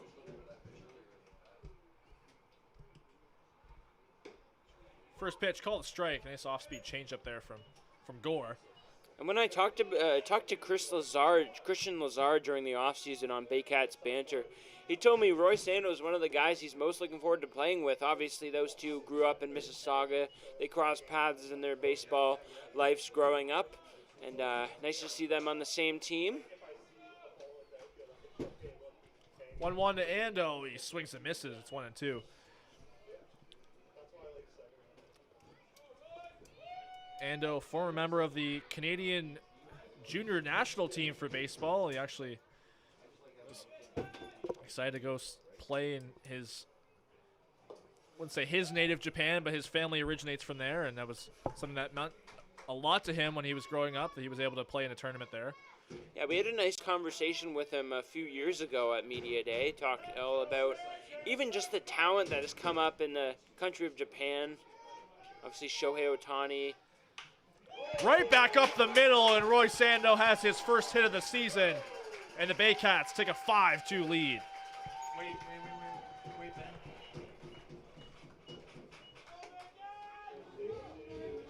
The left fielder, number 28, Noah. Just a great piece of hitting there from Roy Sandel, going right back up the middle. And we're going to get another mound visit here from Roop Chandradat. There is action in the Majors bullpen. A lefty is throwing.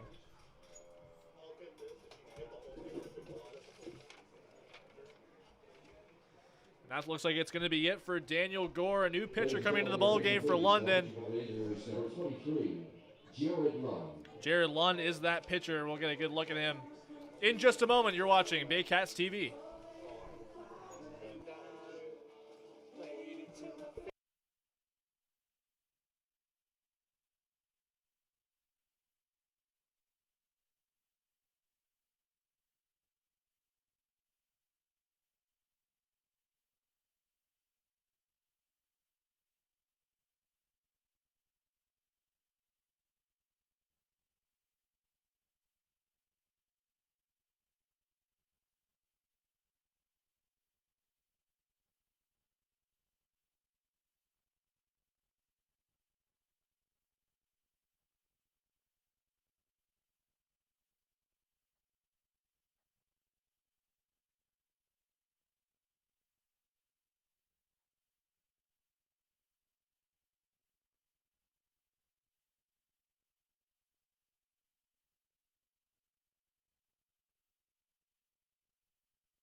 Welcome back to Vintage Throne Stadium. The Baycats have a 5-2 lead now over the London Majors, and the new pitcher in the ball game for London is a lefty, Jared Lund. Yeah, one of the many natives of London, Ontario on this team, a lot of hometown guys. Lund so far only pitched in one game. He actually got the win in that one. Pitched 4 2/3 innings, only gave up 1 run, 6 strikeouts, and 3 walks. First pitch to Noah Hall is just inside. The lefty-on-lefty matchup here. He was tried out a little bit as a starter in the beginning of last year, but moved back to the bullpen. No Owen Boone for the Majors this year. Yeah, that was a huge loss for them. Pick off the first. Ando didn't see that coming right away, but he does get back to first safely. Majors did lose in 5 games to the Kitchener Panthers last year in round 1, but talk about the performances by Owen Boone. Roop Chandradat, London's manager, basically said, Owen Boone, you are going to be our starter this whole series, and we are going to ride you to victory. Ground ball at second base, could be 2. There's 1. They can't get 2. Hall beats it out just barely. Nice pick over at first there by Caden Cardoso. The Baycats stay alive, however, in the 5th inning.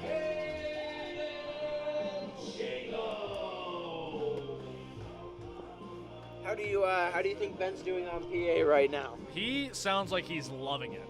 I will say he was very excited to be the PA announcer today. I actually have an assignment doing PA. I believe it's in the beginning of July. July 4th against the Toronto Maple Leafs. July 4th. I am just as excited as Ben is today to do that one as well. And everybody come on out for that one because it's Christmas in July that night against the Toronto Maple Leafs. It's also Barrie Police Night. And speaking of police, is the guy on deck right now is a Barrie Police Officer, Tyler Plumpton. So I'm sure he'll be at the ballpark with a bunch of his co-workers and friends, and everybody will enjoy a nice evening of baseball. Myself and Dylan Quinn will have the call of that game on Baycats TV, as Ben Davy and Rob Daniels will not be in attendance. And we say hello to Rob if you might be watching the broadcast today. Rob will be back with you on PA on Thursday, and Ben Davy, Julius Hern will have the call on Baycats TV. It's the Brantford Red Sox coming to town. 1-0 to Jaco, and he pops it up. Playable on the infield. Caden Cardoso rushing in foul territory, makes the catch in front of the Baycats on deck circle, but the Baycats get another run on the board. They lead it 5-2 over the London Majors. We head to the 6th inning. You're watching Baycats TV.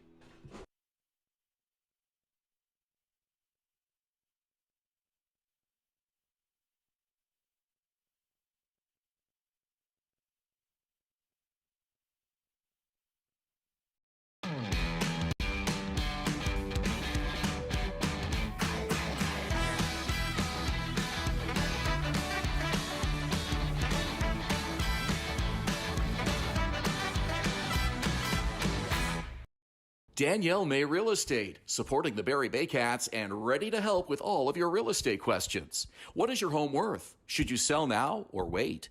Danielle is dedicated to your success. The next time you think real estate, think Danielle May. From basic to cosmetic dentistry, Smiles on Essa Dental has all your dental needs covered to knock your oral health out of the park.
It is 5-2 Baycats here at the 6th inning at Vintage Throne Stadium.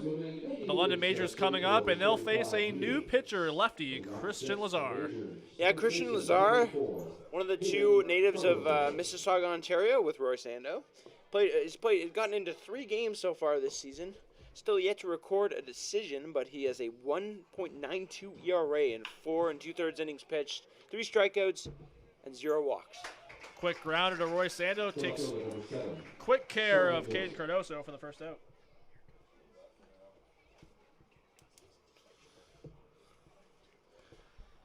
Christian Lazar has played for the Hamilton Cardinals and the Welland Jackfish, was in Hamilton for a number of years and then spent the latter half of 2022 with the Jackfish. Got traded to Welland along with Justin Gideon, who's now playing in the Frontier League with the Quebec Capitals. They actually played the Welland Jackfish earlier on in May for an exhibition game. That was quite interesting to watch. It's pretty cool. And Lazar last year, he missed the entire season with a torn labrum. That pitch to Starling Joseph is high. It's 1-1. Lazar played at the University of Sioux Falls in South Dakota.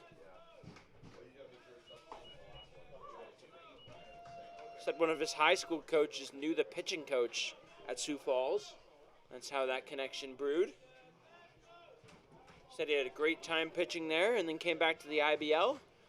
Had a pretty solid couple of years with the Cardinals, and as you mentioned, he was suffering a torn labrum, so wasn't as effective in the latter half of his career in Hamilton and then in Welland. 2-2 pitch to Joseph. It gets him with a curveball, swinging, 2 down.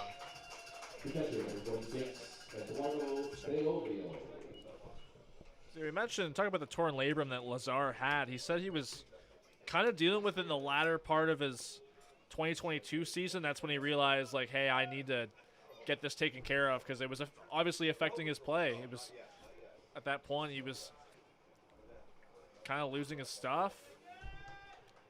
ERA got a little bit inflated. And he was still, like, contemplating, like, he's like, well, if I want to live my normal life and not pitch ever again, I don't have to do this, but if I want to be back on the mound, I got to do it. And actually, one of his pitching buddies, I think from Sioux Falls as well, had a similar type of surgery, and he gave Lazar a little bit of advice before going in.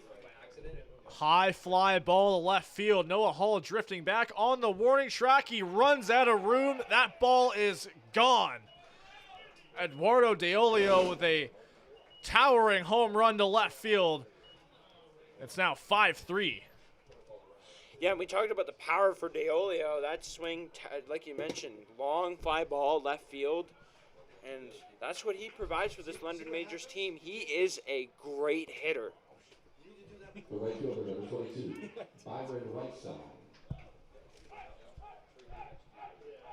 Towering shot there for Eduardo Deolio. That's his 4th home run of the season. Give him 10 RBIs on the year as well.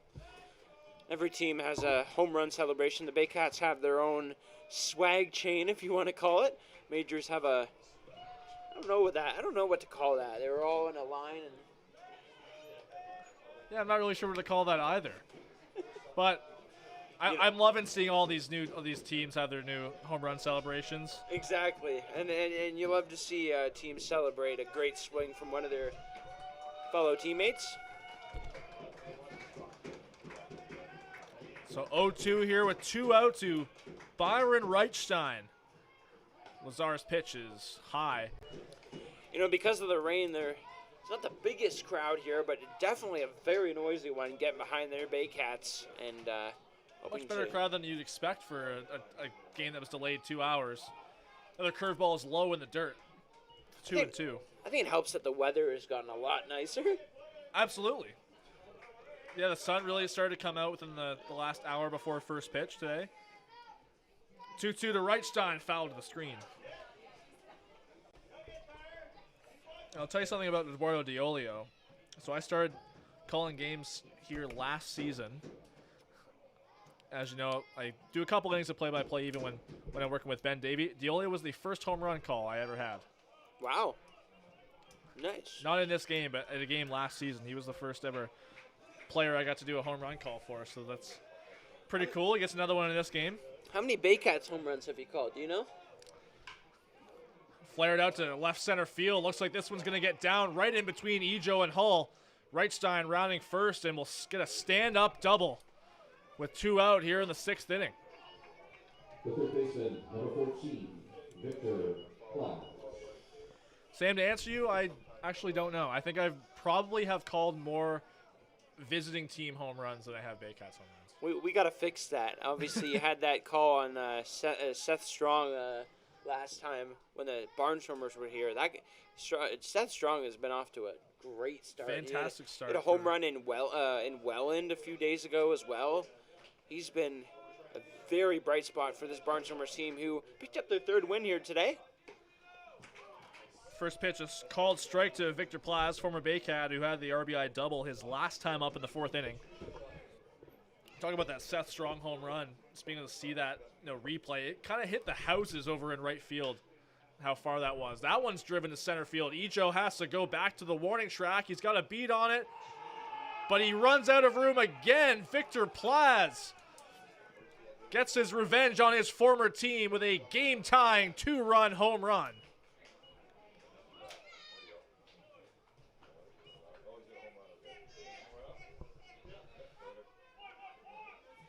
Two out hitting for the London Majors has been elite in this inning. All 3 of their runs in this inning with 2 outs off Christian Lazar. Ladies and gentlemen, your attention please. Pinch hitting for shortstop number 97, Tyler Mosher. Number 6, Andrew Lawrence.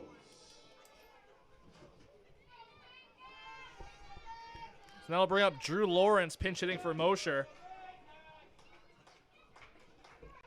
against Christian Lazar, and he puts one in right back up the middle into center field. Another 2-out base hit for London.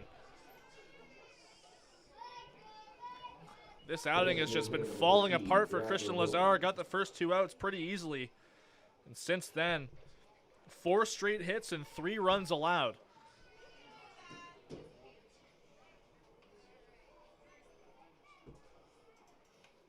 We're gonna get a mound visit here from Andrew White. There is double barrel action in the Baycats bullpen. And we are trying to get the numbers, but they're actually both wearing the Roll Cats sweaters. So we're going to have to look a little bit more closer to try and recognize the 2 arms out there. Ryan Lacasse and Juan Benitez, both righties working in the Baycats bullpen. We've seen Juan Benitez work a little bit of relief so far this year. He's actually been piggybacking with Sano for these for the Saturday home games, but obviously Sano gets to start today, and then we saw Lazar, Bridget, and then Juan Benitez or Ryan Lacasse is due to come in. Well, it's exactly what happened against Chatham last Saturday. There was a start by Carlos Sano, and then Lazar came in for 2 innings. And then it was Juan Benitez who finished it off. 1-0 pitch to Brad Verhoeven is outside for ball 2. Drew Lawrence is a quick runner at first base, and he's dancing around with his leads.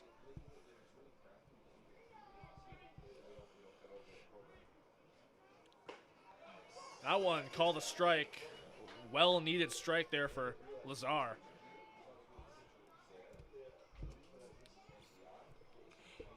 Christian Lazar has, for the most part of his career, been a pitch-to-contact guy, so... Well, he gets some contact there, a ground ball, and it's going to get through the infield into right field. Rounding second and heading to third is Lawrence, and he will get there with a dive. It's a base hit for Brad Verhoeven, his first of the game. Puts runners on the corners with 2 outs. And Josh Matlow might be accelerating his arms in the bullpen, and he's going to take a trip out to the mound and call on one of them.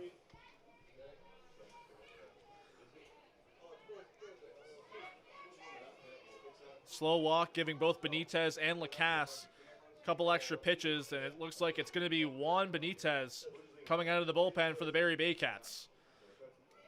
That's it for Christian Lazar after 2 quick outs, 5 straight hits, including 2 home runs and 3 runs to tie this game at 5. Juan Benitez is the next arm on the Baycats mound.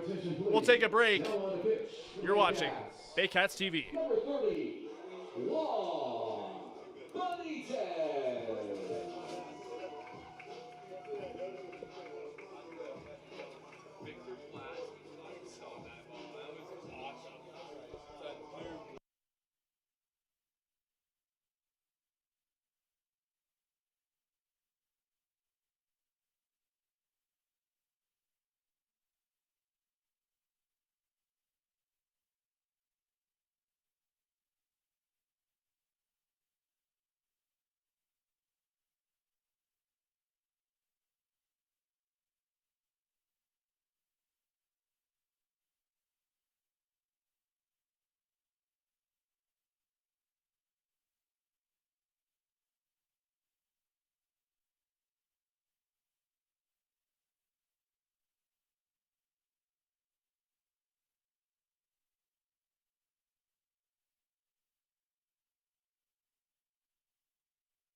Welcome back to Vintage Throne Stadium. This game is now tied at 5 after 5 straight hits and 2 home runs off of Christian Lazar, which will bring in a righty, Juan Benitez, of the Baycats bullpen. Yeah, Juan Benitez, 3 outings so far this year. Line drive into left field and sinking. Noah Hall sliding, and he makes the catch. What an effort there from Noah Hall to save another run for the Baycats and keep this one tied as we head to the bottom half of the 6th inning. Majors 5, Baycats 5. You are watching Baycats TV.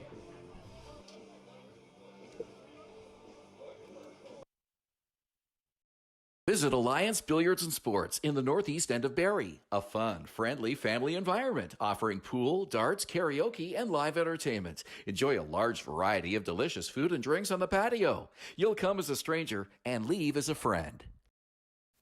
From basic to cosmetic dentistry, Smiles on Essa Dental has all your dental needs covered to knock your oral health out of the park.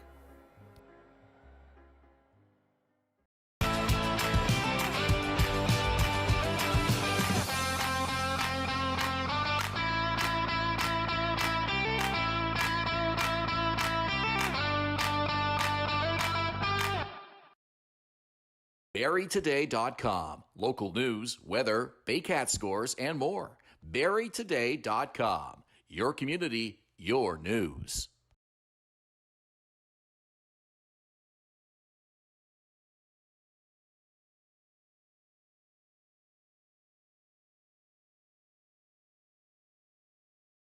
Here at Vintage Throne Stadium, we are all tied 5-5.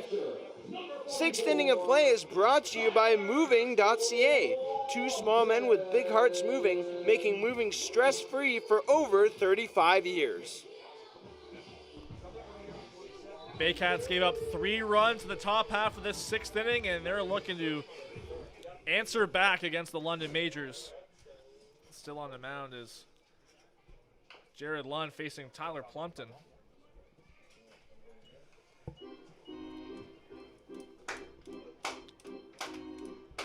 Tyler Plumpton, Carson Burns, who's on deck, and then back to the top of the order with Kenise Tijo here in the 6th. 0-1 pitch from Jared Lund is grounded third base side. Plaz with a backhand play, charging it. Throw over to first, and it's in the dirt. Can't be picked by Caden Cardoso. Plumpton rounds first and heads to second easily.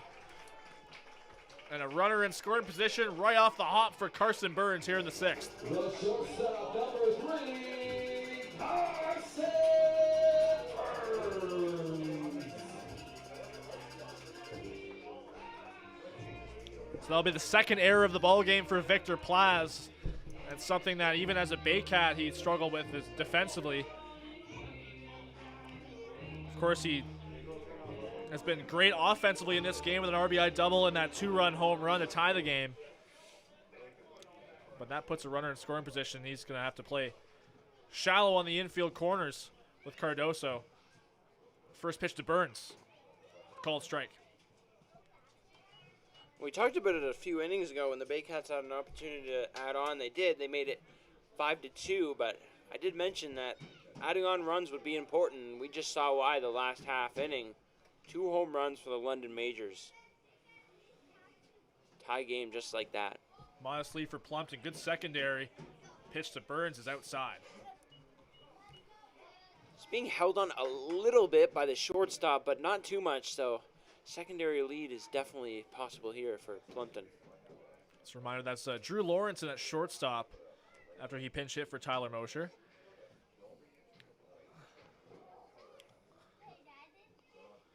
Lawrence, a versatile middle infielder for the London Majors. Off-speed pitch is high. It's 2-1. Burns being very vigilant with the pitches he's seeing from Lund here. Hasn't swung yet.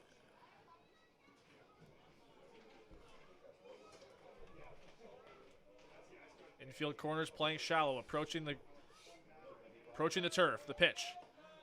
Low and away. It's 3-1.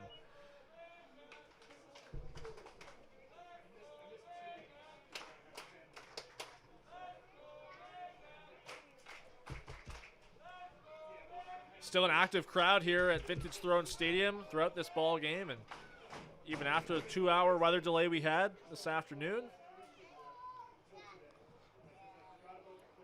Here's the 3-1. Lifted out to left field. Starling Joseph settles under it, makes the catch. 1 down. The center fielder, number 9.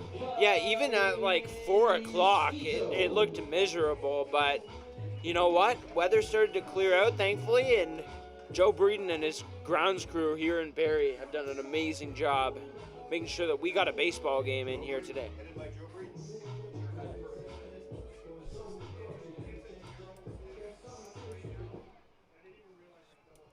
So here steps in Kenise Ejo, who's reached twice, but hasn't had a hit yet today. He's still looking to extend his 5-game hit streak that he's on.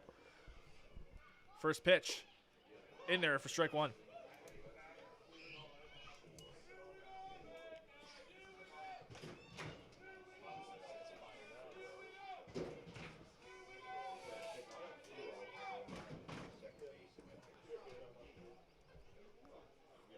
Oh, 1 pitch here from Lund. Ground ball in play, shallow towards Cardoso. He's going to flip to Lund at first and get the put out there, but Plumpton moves over to third base. The third baseman, number 26, Adam Odd. Big spot here for Adam Odd. If he gets a hit here, the Baycats have the lead. Well, he's in the same spot as Ejo, like I just mentioned. Adam Odd also on a 5-game hit streak. He's 0 for 3 so far with a strikeout.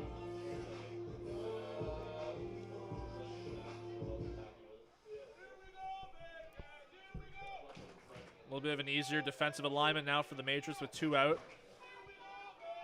Not entirely worried about that runner on third base.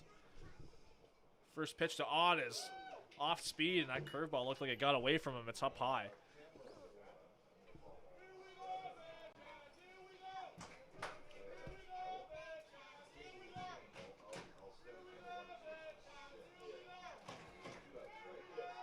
Adam Odd, formerly of the University of Toronto, who takes that pitch just on the inside corner for strike 1.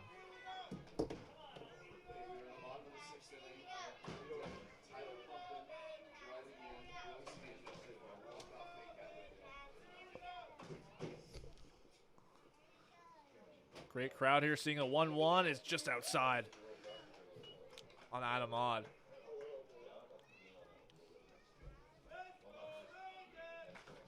Ricky Phillips on deck. He had an RBI single his first time up.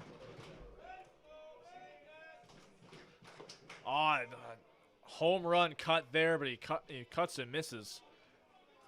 It's 2-2. Trying to hit his face on the scoreboard out there in the right field.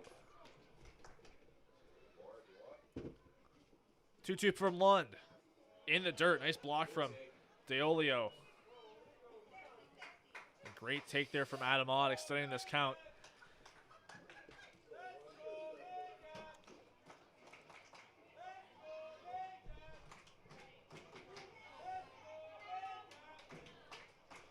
Ott hitting .237 on the year after his first team IBL All-Star season last year. Here's the 3-2. Fouled off, just off that corner of the screen there. It bounces right back out to Tyler Plumpton.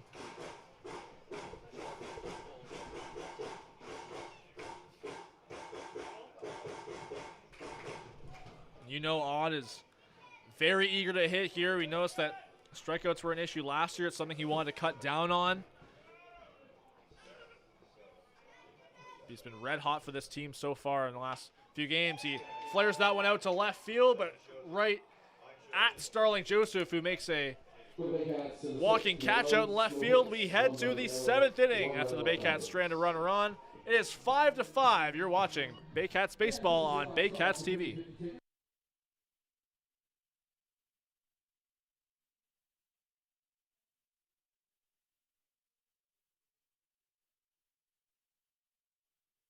Hi, I'm Christy Fans from Hern and Barrie Jeep Ram. This year, we are the community partners of the Barrie Baycats. Community is near and dear to our hearts here at the dealerships and one of our core values, so we can support local and shop local.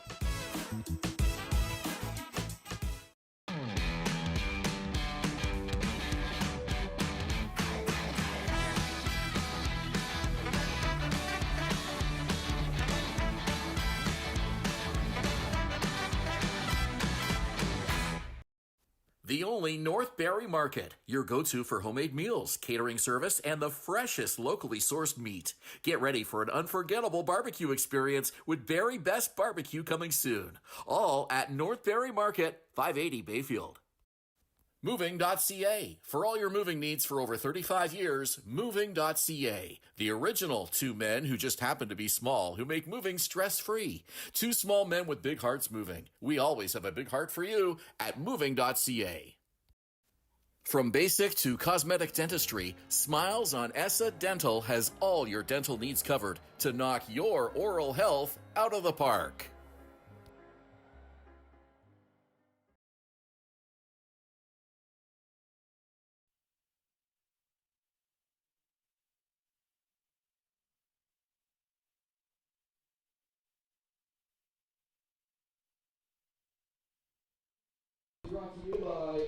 We are back at Vintage Throne Stadium. It's still a 5-5 ball game between the Majors and the Baycats, and Juan Benitez, after getting out of that jam in the 6th inning with facing one batter, he's back on the mound here in the 7th.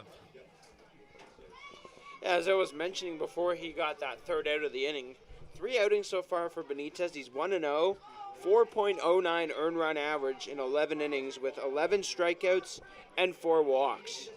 Native of Santo Domingo, Dominican Republic. First pitch to Gibson Krasminski's outside for ball 1, and Benitez, we saw him last year be more of a starter. He's had one start this year, but it's kind of been pushed to. That ball is deep to right field. Will it stay fair? It will not. Just foul right of that foul pole in right field. Stayed in the ballpark, but a great swing there from Krasminski. Majors are bringing out the power strokes today. Saw a couple balls just go foul down that right field line. Obviously the 2 home runs. Benitez joined the Baycats in 2021. That year he was named to the IBL second team as a right-handed pitcher. Played in the Miami Marlins and Washington Nationals organizations. The 1-1 here to Krasminski is inside and low. As I was mentioning, Benitez pretty much all season in 2023, he was, frontline starter for this Baycats rotation. And since then, because he's been struggling to start games for the most part, this year kind of been pushed into a more flexible role. He could be a starter, but we've seen him his last few outings out of the bullpen. Called strike there on Krasminski. The count's now full. And that also has something to do with how good the Baycats rotation has been to start the year. Frank Garces, Cesar Rosado, and Carlos Sano headlining that rotation. 3-2 is flared out into left field. It's going to drop. Noah Hall racing after it towards the warning track. A hustling Krasminski is into second with a slide with a double. First baseman number 34, Caden Cardoso.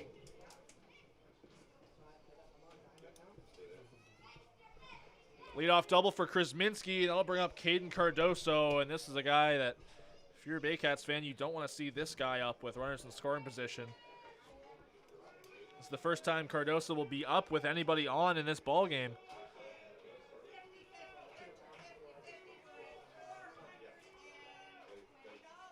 First pitch is off speed and up and away.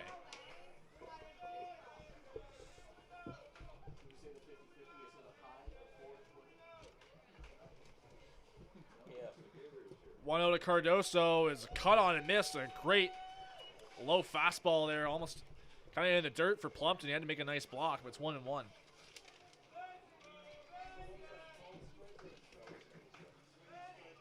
Cardoso played college ball at Antelope Valley. It's an NAIA level school.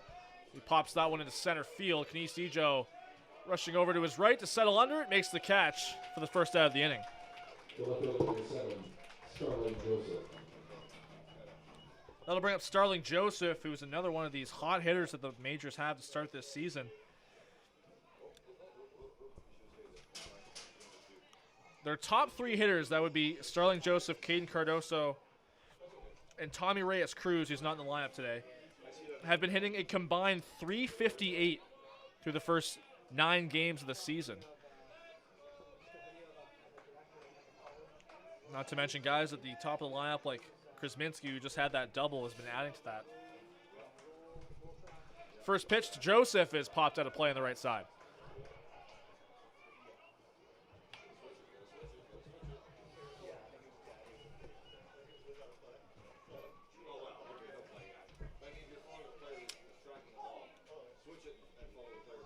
Krasminski being loosely held at second base by Roy Sando. Benitez didn't look over there. Here's the pitch. Called strike. And I could hear something from that London dugout. I don't think they liked that call very much. No, Joseph had a question there for home plate umpire Ben Rosen. So now it's 0-2.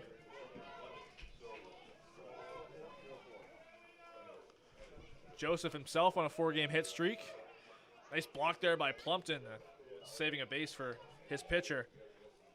And it wasn't seen on the broadcast on Friday, but Drew Lawrence was ejected from that game. It's part of a couple ejections that have happened around the league this weekend.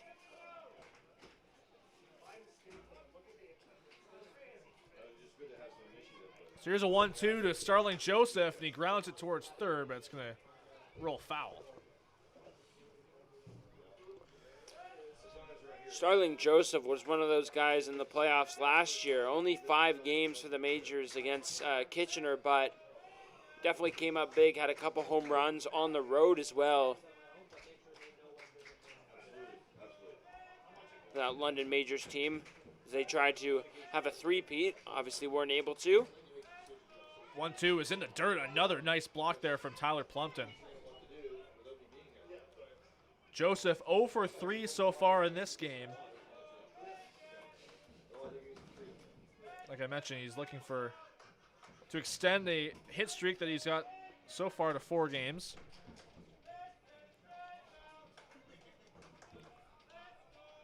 Great support from the fans right now at the ballpark.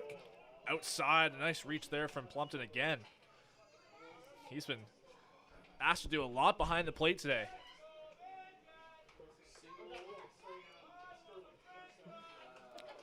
Brad Grieveson is warming in the Baycats bullpen.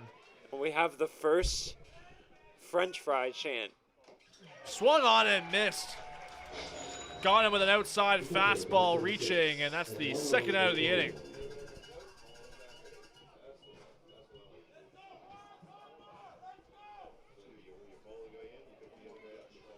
Another strikeout to the total, and more closer to those French fries as these fans have been requesting. Yeah, that's the third strikeout of the game for Baycats pitching, brought to you by IMP North. First pitch to Eduardo De Olio is low. De Olio got the party started in the last inning with a 2-out home run. And that led to 4 more consecutive majors hits to put up 3 on the board and tie this game at 5. He's got a runner in scoring position here with Krasminski at second. A 2-0. Popped up in a curveball, and this one could be in play. Rushing towards the majors dugout. Odd reaches over and makes the catch. Adam Odd with a great catch reaching over the rail of the majors dugout, and the Baycats stranding another base runner in scoring position. It's stretch time at Vintage Throne Stadium. We head to the bottom of the 7th inning. You're watching Baycats Baseball on Baycats TV.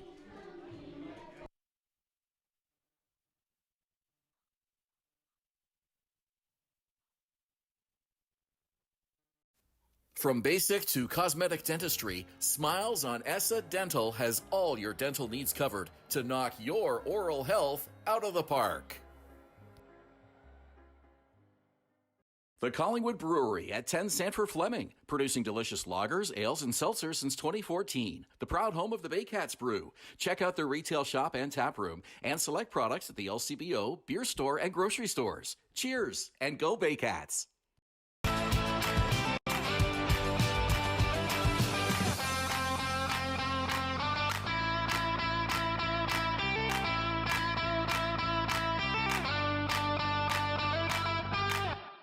Domino's, mix and match any 2 or more pizzas and sides for just $8.99 each. Like when pizza night's more like pizza and lava cakes night, or pasta and stuffed cheesy bread night, or we're gonna need a bigger table night. Mix and match Canada's favorite pizza and more at Domino's.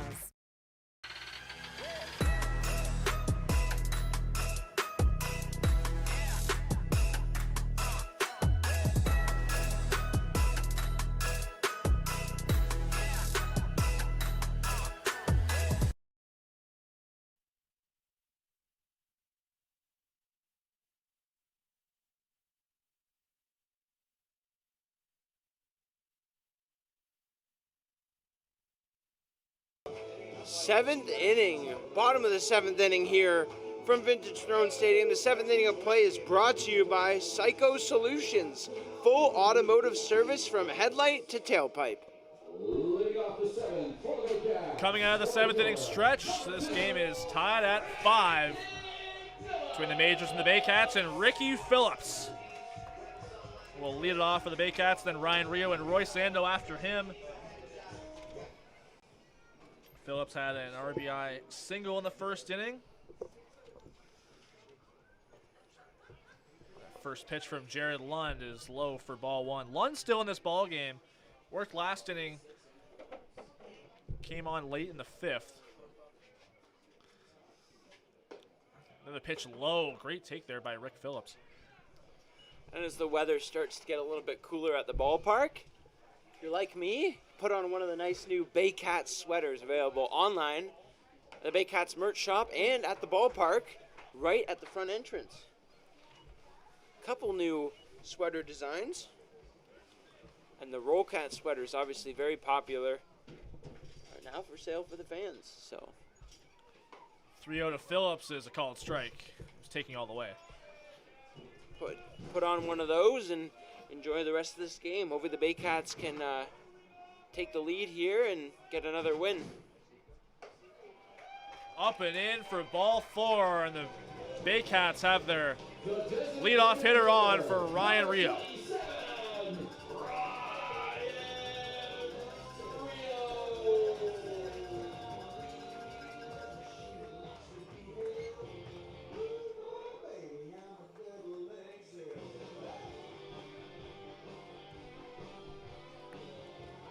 That's the third time Phillips has reached today, and first walk for him. Rio walked in the third inning.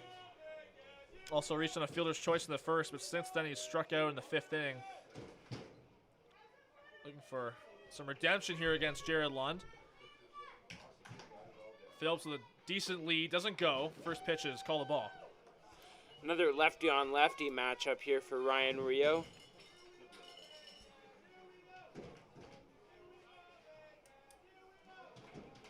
Phillips dancing lead at first base.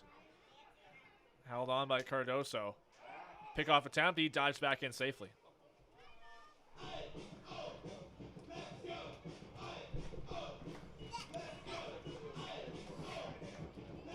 Always tough to steal on a lefty. He's looking right at you.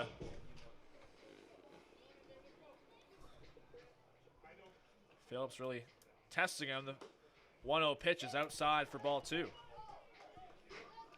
If you're Ryan Rio in this situation, you really have to be selective here. Game tied, runner on base, lefty-on-lefty matchup, ahead in the count.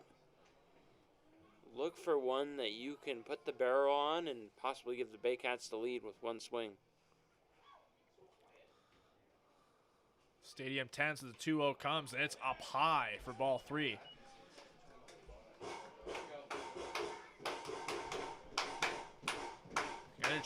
Energy in the stadium came right down before that pitch, and feels like the stadium kind of anticipating something big was going to happen, but now we have a 3-0 count to Rio, and wonder if he has the green light here. And you know they're enjoying the game when they're tense. They're into it. You love to see that. Phillips with the lead off first. Doesn't go. Rio taking all the way. Takes it high for ball 4. Back-to-back walks from Jared Lund to start off this bottom of the 7th.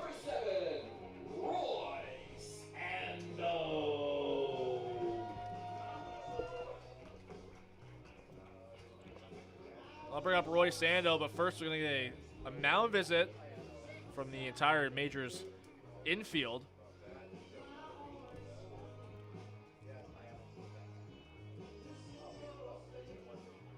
There is a right-hander throwing in the Majors bullpen, just started throwing moments ago.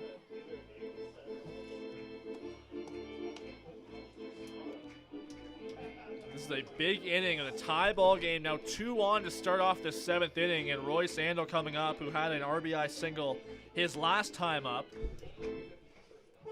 Put the Baycats up 5-3 at the time, now a 5-5 game.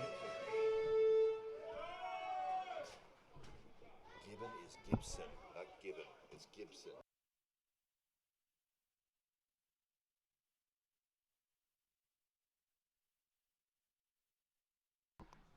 I don't know. You guys, I can't hear it, so I don't know if you guys. First pitch coming to Roy Sando, and a step off from Lund there. That's his first disengagement. Corners of the infield playing shallow, double play depth.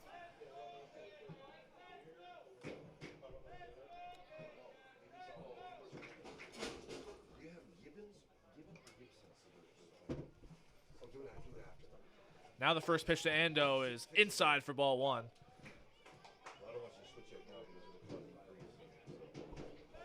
maybe it was on here, I don't know. Did they say it was easy? No, I don't know where it came from, but it might have been on here. Oh, Gibbon? Okay. It's Gibson. Phillips being held on by Lawrence at shortstop. The 1-0 pitch to Ando is popped up. Foul territory, drifting over towards the Baycats dugout. It's Caden Cardoso to make the catch for the first out. Big out there for the London Majors. Big out indeed. A ground ball could get them out of the inning. Last time Hull was up, they got a ground ball, but he beat out the throw to first. Kept that inning alive, which was ended one batter later by Hayden Jaco. But a single could score a run with a speedy Phillips at second base. Lefty on lefty with Noah Hull at the plate. First pitch is grounded through the right side. A base hit. Phillips rounding third, and he will score standing up. An RBI single for Noah Hull, and the Baycats take a 6-5 lead. making up for those mistakes. Noah Hall gives the Baycats the lead with a single to right field. And now first and second again, as we're going to get another mound visit here. Rube Chanderdad out to talk to his pitcher, and it looks like the righty warming in the pen is ready to go, and it'll be the end of the line for Jared Lund after giving up that RBI single to Noah Hall. Looked like the infielders, Caden Cardoso at first base, was just playing too shallow to be able to come up with that ball, and even second baseman Chris Minsky couldn't come up with it on a dive either. But nonetheless, that's it for Jared Lund. A pitching change for the London Majors, and the Baycats take a 6-5 lead. We'll take a break. We'll highlight the new pitcher in just a moment.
Welcome back to Vintage Throne Stadium. New pitcher in the ball game for the London Majors is another lefty. It's Victor Payano.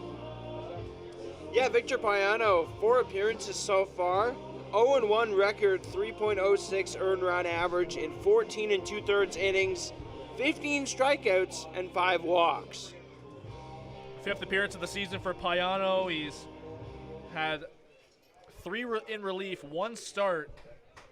This is a guy who's been in baseball quite a long time. His first opponent is Hayden Jaco, who's got 2-1 in front of him. First pitch is high. Payano started his pro career as a 17-year-old in the Texas Rangers organization. He reached his highest AAA with them in 2015, and then later reached AAA with the Marlins organization in 2017. But another athlete that has pro career stalled by the COVID-19 pandemic, and here he is, his first year in the IBL.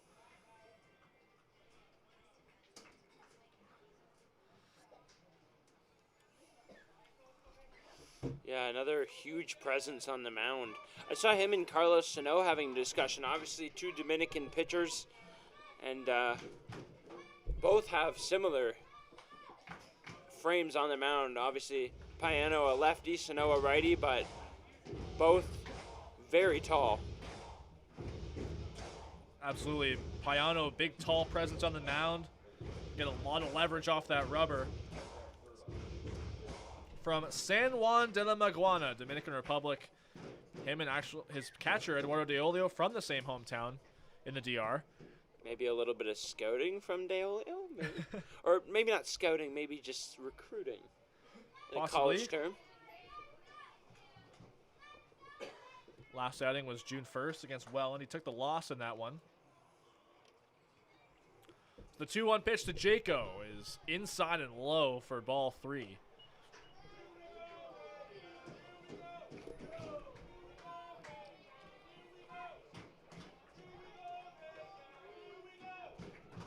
One of the hottest hitters at the plate here for the Baycats, and a great opportunity to add to this lead.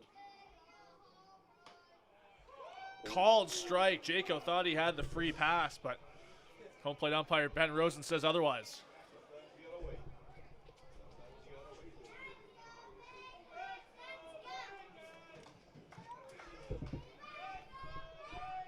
So full count with 1 out. Ryan Rio on second, Noah Hull on first. 3-2 from the lefty Payano. Driven into center field, a base hit for Hayden Jaco. Rounding third is Rio. Fumble out in center field by Champ Garner. Both runners are going to come in to score. It's an 8-5 game. Hayden Jaco coming through. Living up to the moment, it's Hayden Jaco, an RBI single.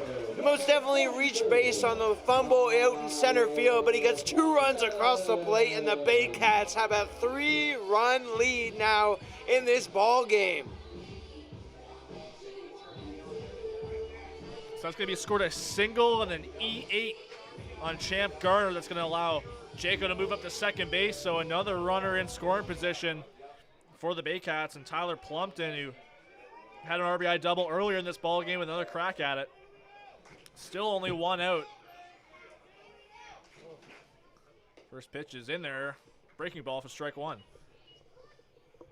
Man, what a moment for this crowd here at Vintage Throne Stadium. Rain or shine, they show up, and they have been rewarded so far. Let's see if the Baycats can finish this one out. 0-1 pitch, another breaking ball, and for a called strike. Plumpton being very selective.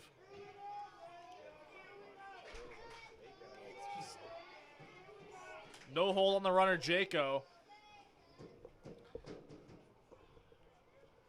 The 0-2 pitch to Plumpton is up high.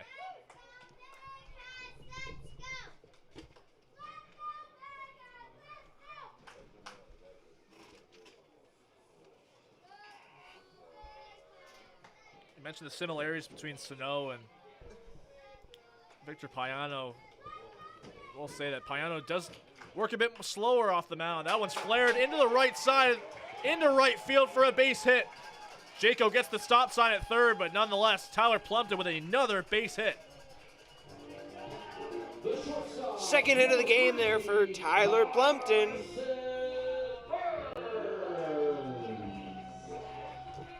That'll bring up Carson Burns in the 9 spot. Still looking for his first hit of the ball game, but he had a sacrifice fly that scored Jaco earlier in the game. Could be another opportunity for that. And yeah, already driving in a run today, but you know he wants to get in the hit column and add to this lead even more.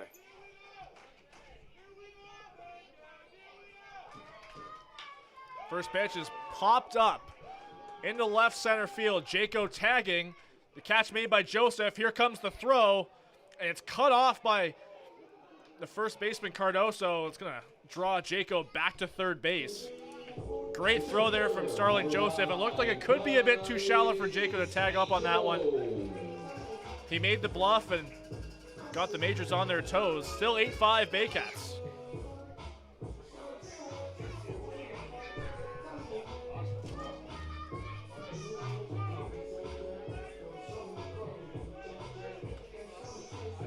So that'll bring up the top of the order. It's Kenise Ejo again, with 2 on in front of him and 2 out. First pitch from Payano is outside.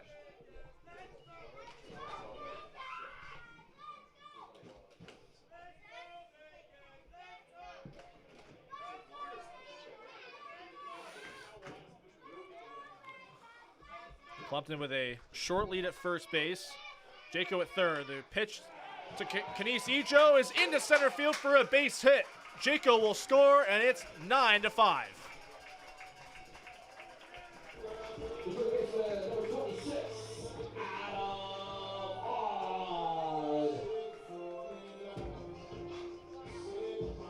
So an RBI single for Kenise Ejo that'll extend his hit streak to 6 games. And that'll bring up the 9th hitter of the inning for the Baycats. It's Adam Ott. Yeah, one more hit here, and it's going to get really annoying for me and for us up here in the booth with our scorecards. But you know what? I think we'll take that. I think we'll take another hit right here. First pitch to Odd with 2 out is a called strike. Odd as well, looking to extend his hit streak, looking for his first of the game. 0 for 4 so far. Plumpton at second, Ejo at first. Here's the pitch, and it's cut on and miss. Odd really reaching for that one in the dirt. Man, we got a wave starting here at the ballpark. This is awesome.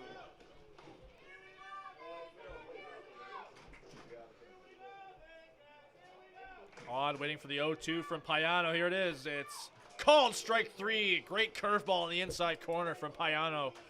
Gets the Majors out of it, but the Baycats get 4 in the 7th inning to take a 9-5 lead as we head to the 8th inning. You're watching Baycats baseball on Baycats TV.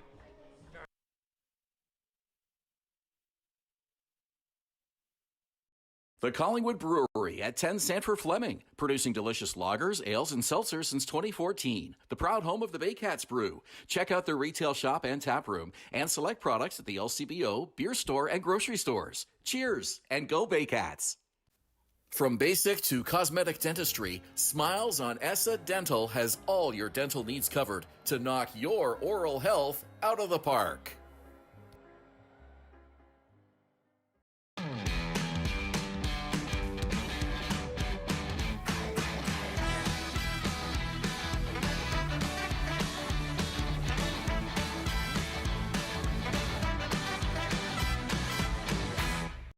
Danielle May Real Estate, supporting the Barrie Baycats and ready to help with all of your real estate questions. What is your home worth? Should you sell now or wait? Danielle is dedicated to your success. The next time you think real estate, think Danielle May. Visit Alliance Billiards and Sports in the northeast end of Barrie. A fun, friendly family environment offering pool, darts, karaoke, and live entertainment. Enjoy a large variety of delicious food and drinks on the patio. You'll come as a stranger and leave as a friend.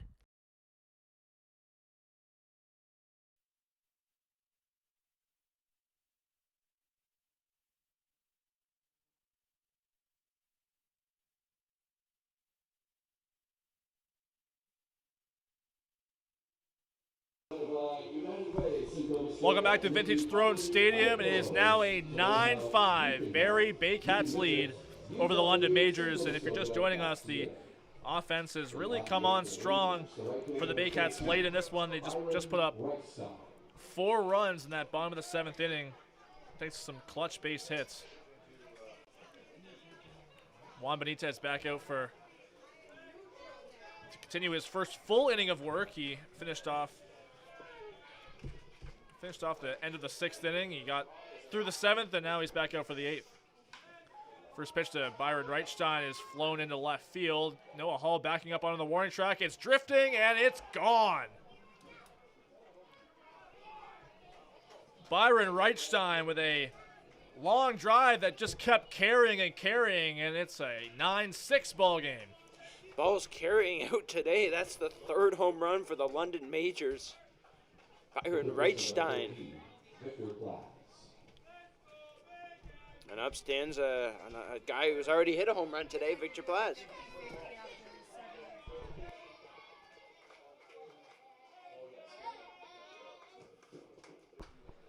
So it's 9-6 for the Baycats now. I'll bring up Victor Plaz, who the last time he was up did something similar to that. That's a base hit to left field. Plaz is going to hold up at first. Last time Plaz was up, he hit that game-tying home run. There's another base hit for him. He's reached all 4 times he's been at the plate.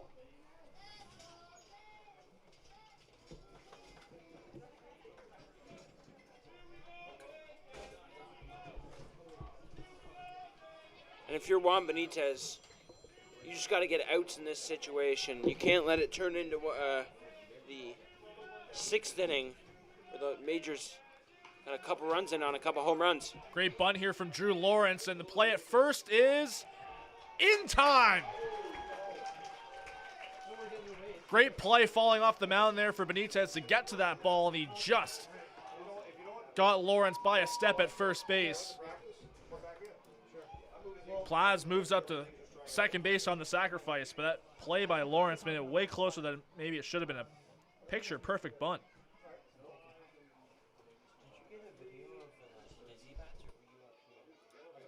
The designated hitter number 13, Brad Verhoeven. So one out for the majors here in the 8th. Brad Verhoeven will step in with Plaz at second. Verhoeven with a single his last time up. He fouls that one off, out of play.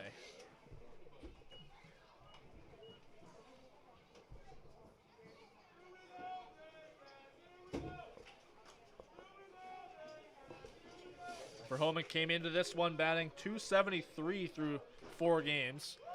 He takes that called strike. It's 0-2.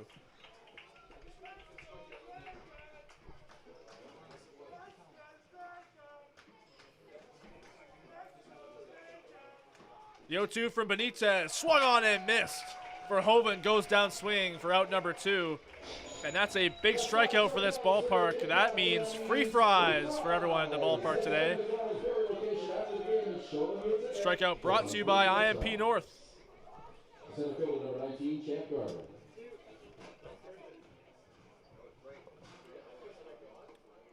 Garner at the plate, takes first pitch ball.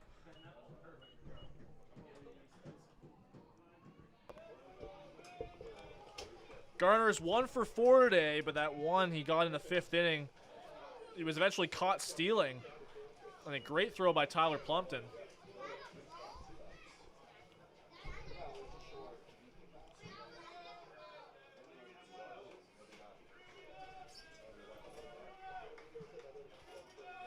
One from Benitez. Laced into right field. That's a base hit for Garner. Rounding third. Here's Plaz. He's going to get the stop sign late and hold up at third. Second baseman number 27, Gibson Christensen.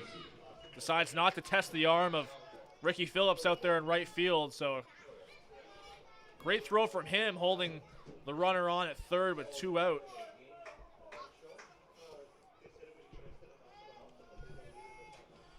So Garner with his second hit of the game. Runners on the corners now for the majors.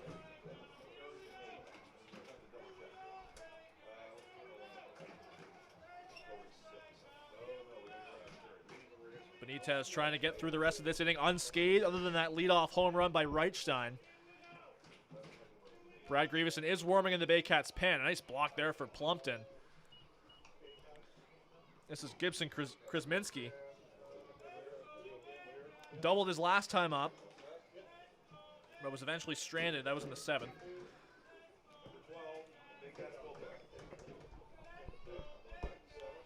That one called a strike. It's 1-1. Brad Grieveson warming up in the Baycats bullpen right now.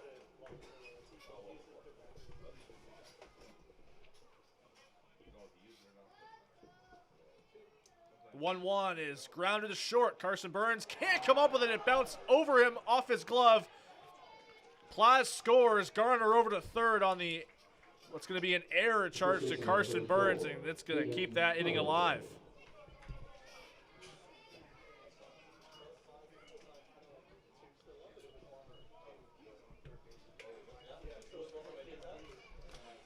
Looks like Burns did everything right on that play, got right in front of it, had an easy play at short, but might have gotten a little bit ahead of himself on that play, and that's going to make it a 9-7 game now.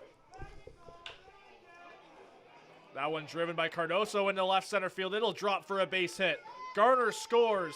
Krasminski over the third, no problem sliding and advancing on the throw is Cardoso. It's a 9-8 ball game.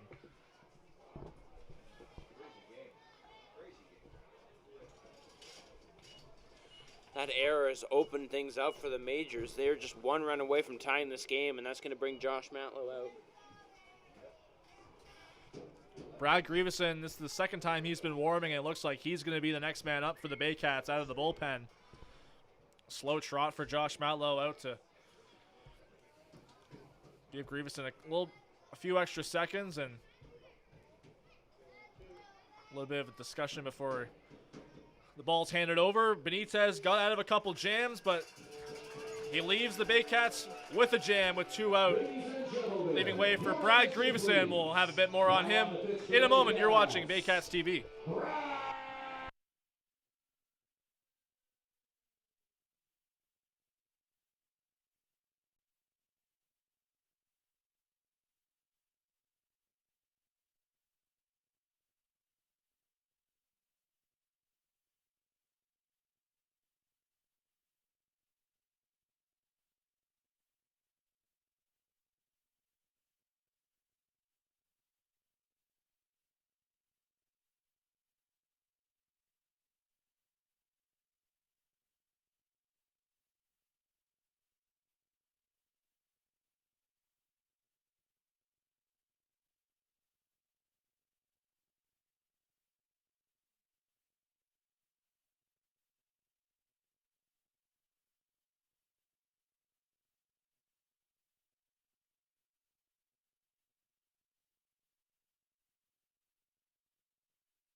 Brad Grieveson is the 4th arm out for the Baycats today, 3rd in relief, and he'll try to get the Baycats out of a little bit of a jam here in the 8th inning that was extended by an error by Carson Burns.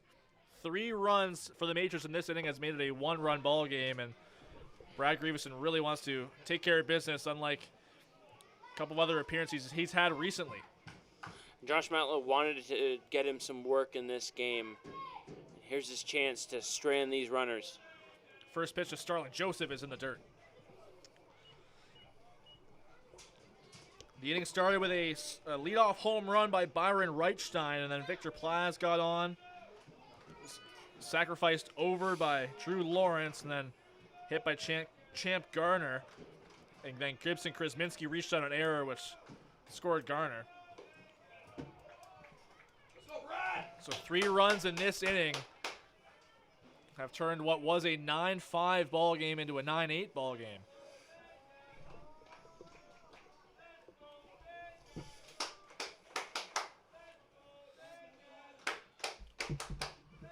Two-0 pitch from Grieveson to Joseph is in there for strike 1.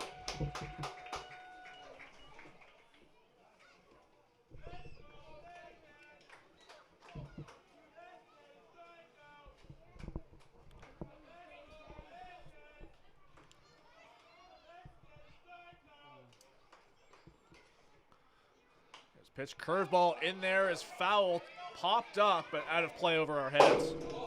Right off the top of the broadcast booth. Yeah, I mean, if we didn't have a roof over us, we might have had to play. I would have caught it. Okay. Don't worry. No glove? No glove. No glove. I've done it before. No glove needed, says Julius Hern.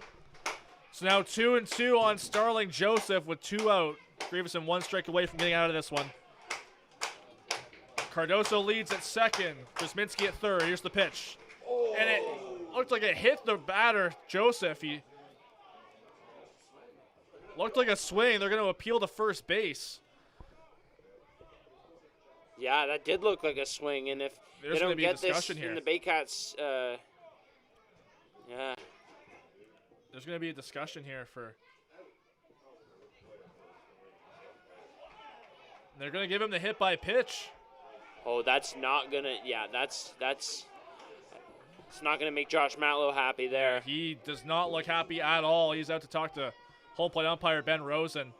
Tyler Plumpton even went through the process. He tagged him with the ball. Yeah, it's almost like they were waiting for Plumpton to tag him, and then they still said safe. So. Boos raining down here at Vintage Throne Stadium. Not happy with the decision. They hit by pitch. What looked like a swinging motion, then he let go of the bat. Very strange. Especially because that would have ended the inning, and if this inning is going to continue, that's going to bring up Eduardo D'Olio, who had that home run that kind of got the scoring stretch started for the Majors in the 6th inning. Not a guy you want up with the bases loaded, but Josh Matlow takes a slow walk back to the dugout in disgust, but you know what? New batter, you can get D'Olio out, you're out of this inning. You just got to turn the page now. So it's going to be a hit by pitch on Starling Joseph.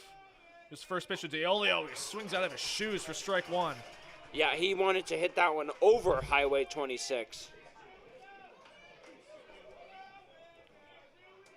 Huge plate appearance here for both teams. Bases loaded in a 1-run game with 2 out.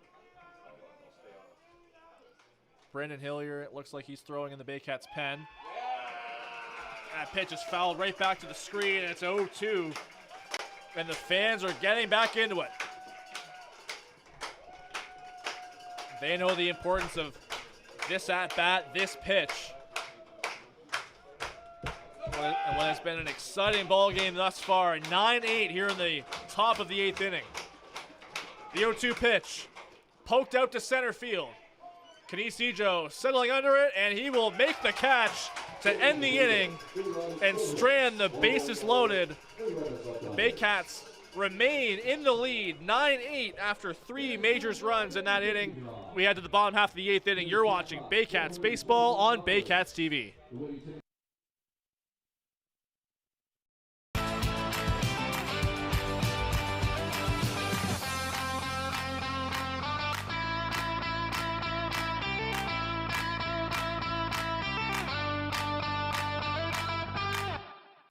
From basic to cosmetic dentistry, Smiles on ESSA Dental has all your dental needs covered to knock your oral health out of the park.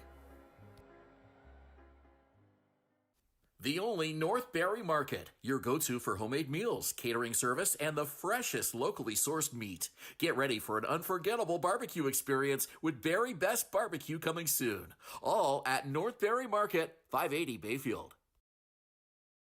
BarrieToday.com. Local news, weather, Baycat scores, and more.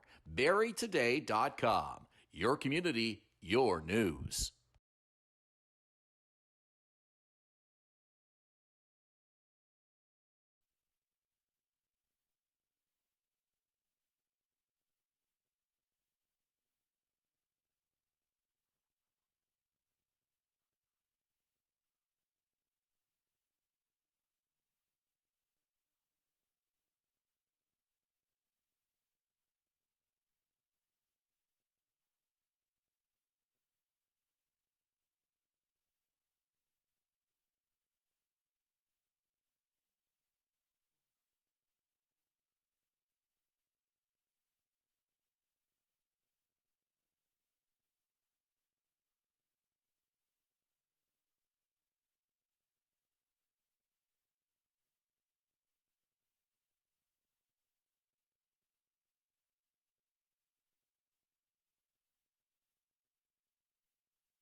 Bottom of the 8th inning here at the ballpark. Close game here between the London Majors and Barrie Baycats. 8th inning of play is brought to you by United Way Simcoe Muskoka, making poverty unignorable. To learn how you can help, you can visit uwsimcoemuskoka.ca.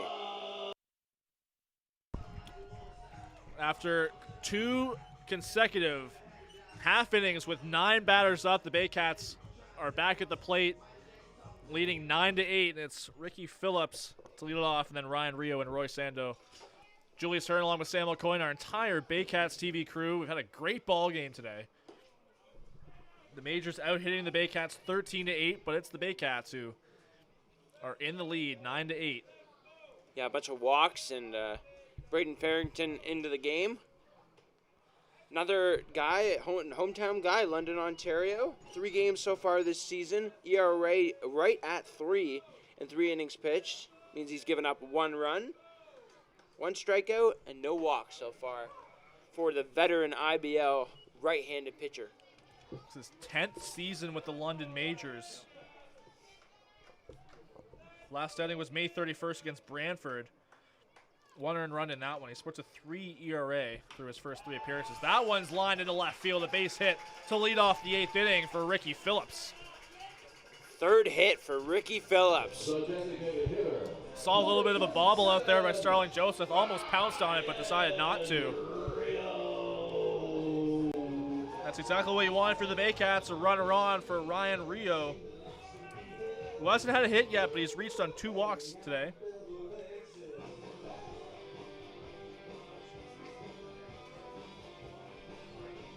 So Phillips is 3 for 4 with a double and a walk.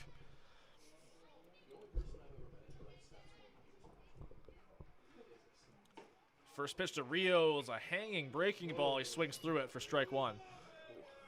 Eyes probably lit up on that one.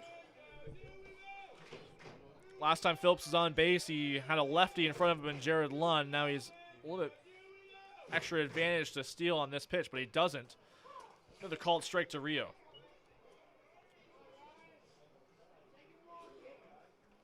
You know Ryan Rio wants to turn with that home run chain. 3 home runs today by the Majors, none by the Baycats, but the Baycats are the ones in the lead by 1.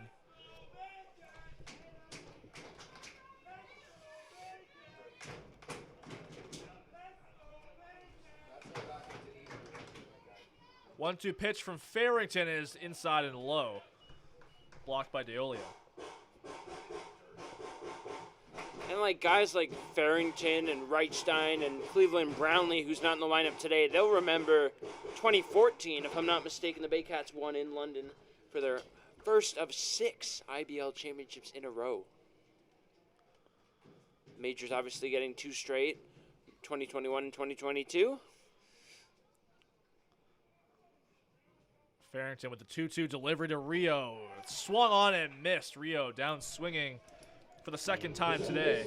Number 7, Royce Ando.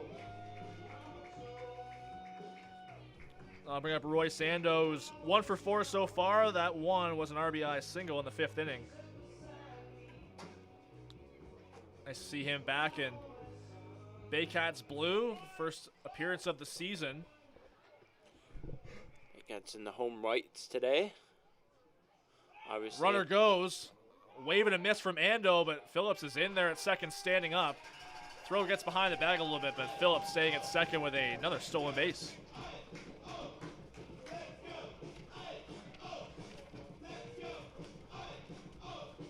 That's a valuable base for Barrie. 1 out with a runner in scoring position. Ricky Phillips is team leading 9th stolen base. Sam, you mentioned it earlier in the ball game. Any opportunity you can to put up some runs on this London Majors offense, you got to take it. You certainly do. And we've seen it firsthand today. 0-1 to Ando is low. Despite the offense, the Majors haven't had the lead today. It's been either Barrie in the lead or tied.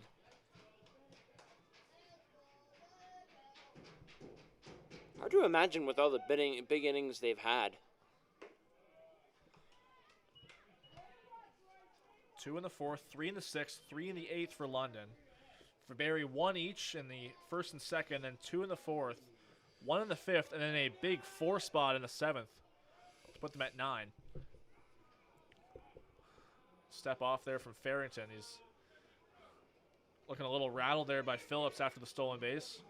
Keep in mind as well, one of the new rules, only 2 disengagements. If you disengage a 3rd time, you have to pick them off or else it's a balk. 2-1 to Ando is popped out of play foul. He's already used one of them, and that's per at-bat, so once Royce Ando is either retired or reaches base or hits a home run of a fresh set of disengagements. Noah Hull was on deck for the Baycats. So 2-2 pitch coming from the righty Farrington. to Ando. It's a curveball. He grounds to short. Phillips has to stay back at second. The throw over to first is in time to get him. 2 down. The left fielder, number 28, Noah Hall. Ando does his best to try and move the runner over, but it's just in that perfect spot where Phillips had to be careful. He had to hold up at second base there, not run himself into an out. Here's Noah Hall, who's last time he was up had an RBI single and later scored. He scored twice today. The runner goes. Phillips to third, in there with a dive. Second stolen base of the inning. And make it 10 on the season.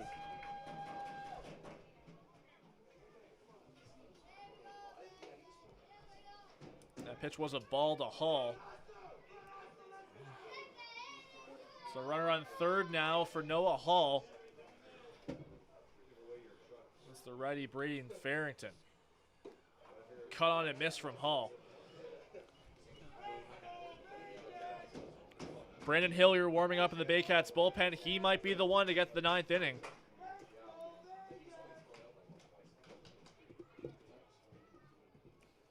One is in the dirt. What a pick from Diolio. Wow. Talk about a run-saving pick right there. That was amazing. Just an awkward stab at it. Ends up landing in his glove.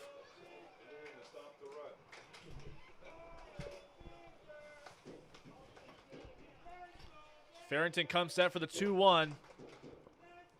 Phillips with the lead at third. Here's the pitch. Another wave and a miss from Hall. It's 2-2. Mentioned Hillier being up in the pen. Baycats don't have another game till Thursday, so 3 full off days in between.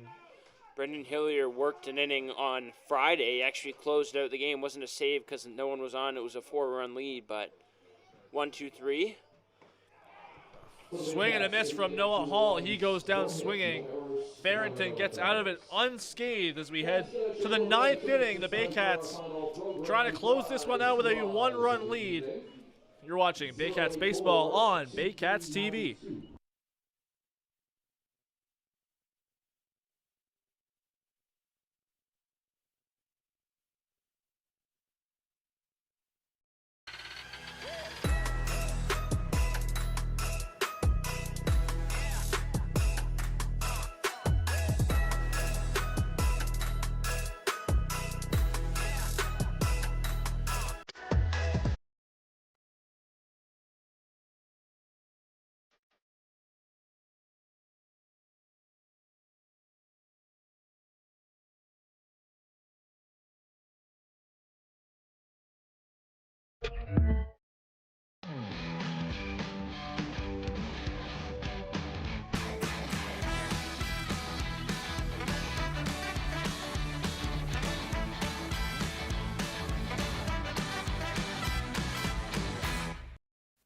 From basic to cosmetic dentistry, Smiles on ESSA Dental has all your dental needs covered to knock your oral health out of the park.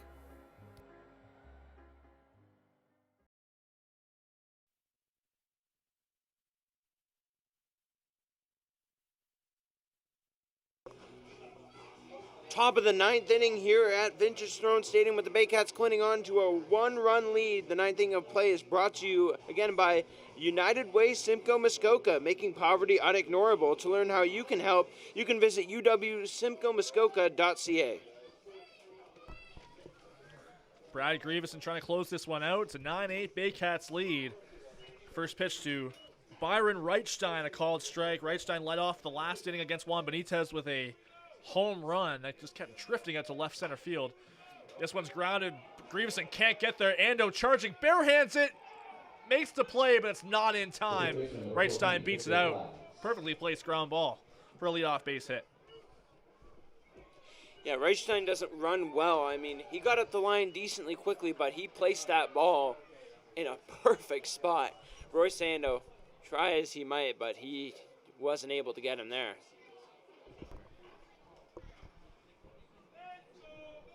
So here's Victor Plaz, who has reached every time he's been up, a walk, a double, a home run, and a single. Another bunt. That's going to be a perfectly placed bunt. No play for Brad Grieveson. Back-to-back hits to start this ninth inning for London.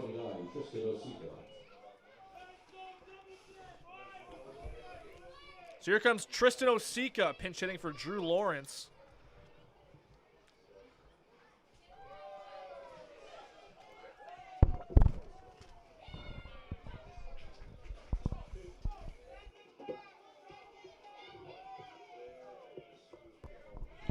Baycats infield playing very shallow. Osika shows bunt. He gets it off.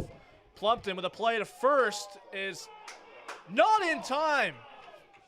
Ando covering the bag was forced off of it to reach for that ball, and the bases are loaded. The designated hitter number 13, Brad Verhoeven. You know what? Bases loaded, none out, but Brad Grieveson, last season in Toronto, got help with the triple play, but got out of bases loaded, no one out twice. So Baycats they need Grieveson to do that again. Big spot, huge spot in this ball game. With nobody out, the bases loaded for Brad Verhoeven, who takes the first pitch ball. Verhoeven 1 for 4 today, struck out his last time up. Baycats infield playing in shallow again. Everybody approaching the grass. One, call the strike. Might have got one there on the outside corner, but with the way things have gone this inning, you'll take it if you're the Baycats. The 1-1. Up the middle, a base hit for Verhoeven. 1 run scores. Plaz rounding third. He will score, and the Majors take the lead.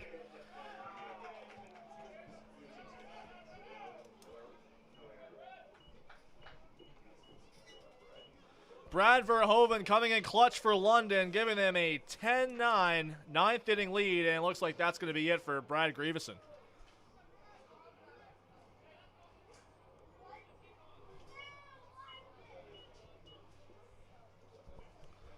Brandon Hillier out of the bullpen. He will be the next arm up for Barrie here in the ninth inning. Still nobody out. A 10-9 lead, their first of the game for the London Majors.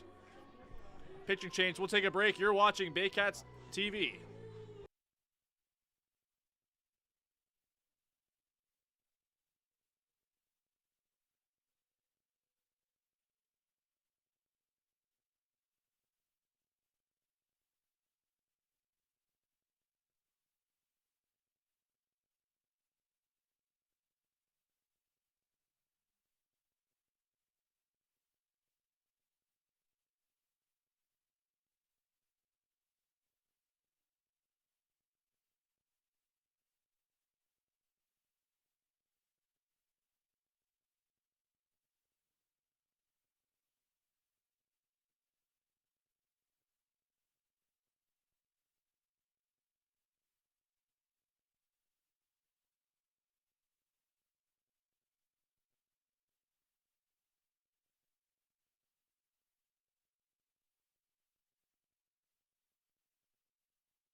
A 10-9 ball game with London in the lead for the first time today. Champ Garner up against Brandon Hillier, fifth arm for the Baycats today.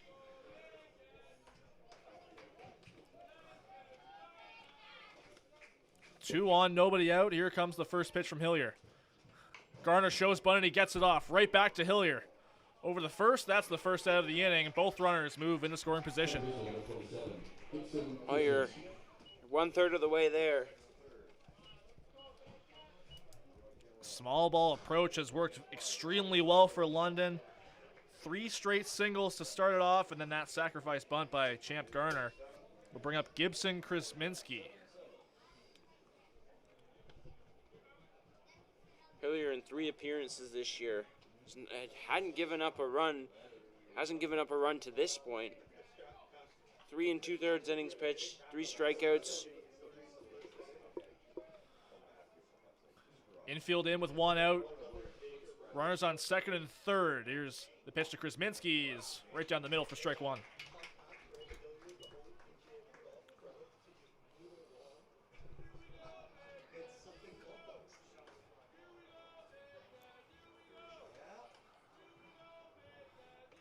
Here's the 0-1. Is fouled high and out of play towards the Majors bullpen.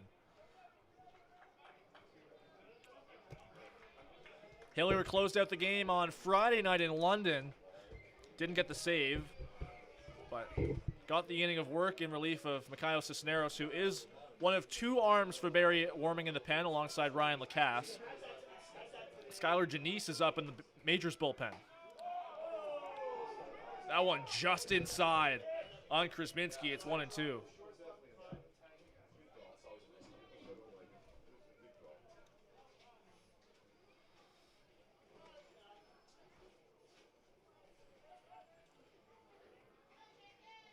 The 1-2 pitch is high and outside.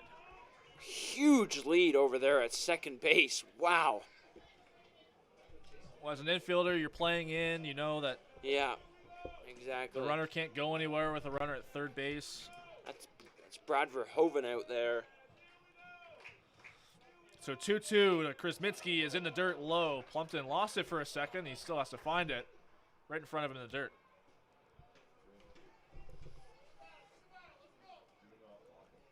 Krasminski 1 for 5 with a double. His last time up, he reached on an error.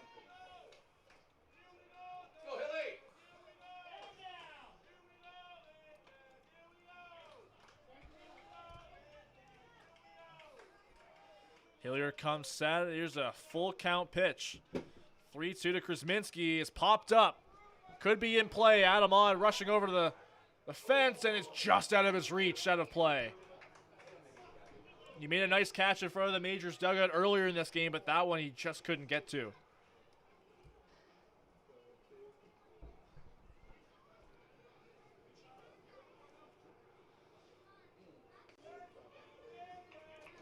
So we're going to get another 3-2 pitch from Hillier to Gibson Krasminski, the 2-hitter in the Majors lineup.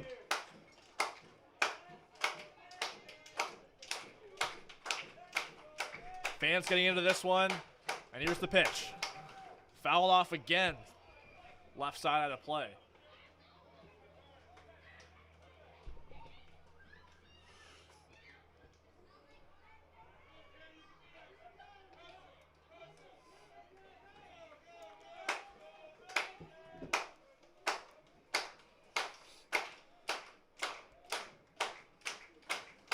Three-two pitch is up the middle and through for a base hit.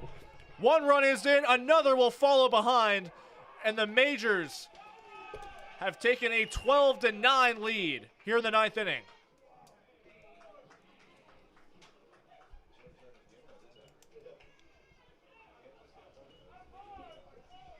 Gibson Krasminski comes through with a 2 RBI single, his second hit of the ball game. And the first 4 runners to start this inning have all scored. The only out of the inning on the sacrifice bunt by Champ Garner to move those runners up. And here is Caden Cardoso, who last inning extended his hit streak to 10 games to start the year. First pitch is outside. 1 for 5 today with a strikeout.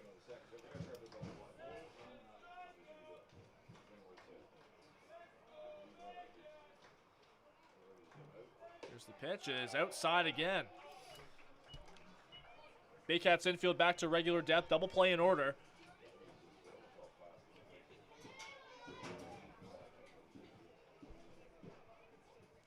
Seventh batter of the inning for London after putting up 9 hitters in the 8th. That one fouled off to the screen, 2-1.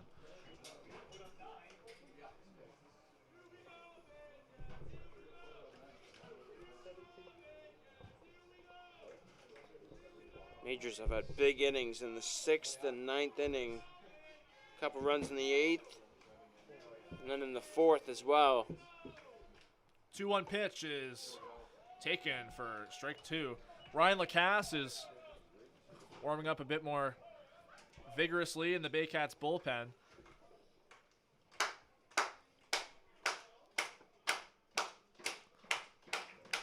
2-2 coming from Brandon Hillier. Here it is. It's inside. Full count.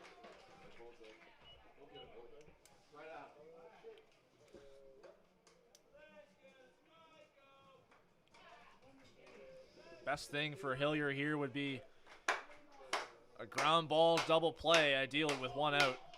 Here it is. Low and away. Cardoso will take the free pass. And the inning continues for the Majors on the offensive side. 2 on with 1 out, and here comes Starlin Joseph.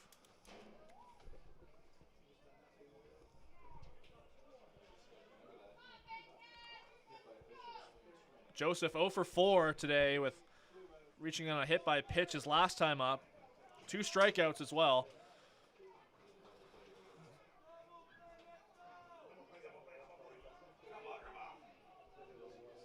The only starter to not get a hit for the Majors today. And there it is. Into left field, the runner is being waved around. That's Krasminski around third. The throw in is not cut off by Adamad. It gets behind the backstop. Hillier backs it up. The first hit of the game for Starlin Joseph, and there's still 2 on, and now a 13-9 Majors lead. The catcher, number 26, Eduardo Teolio. And that'll bring up Eduardo Deolio, who's had an amazing day himself. The home run in the 6th inning really ignited the offense for the Majors.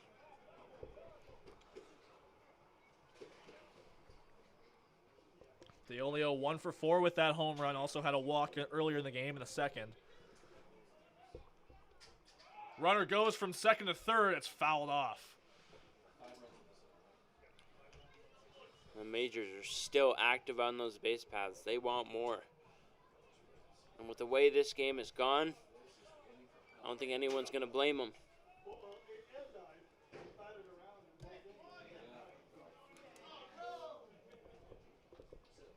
Begin to wonder how long Josh Matlow might go here with Brandon Hillier.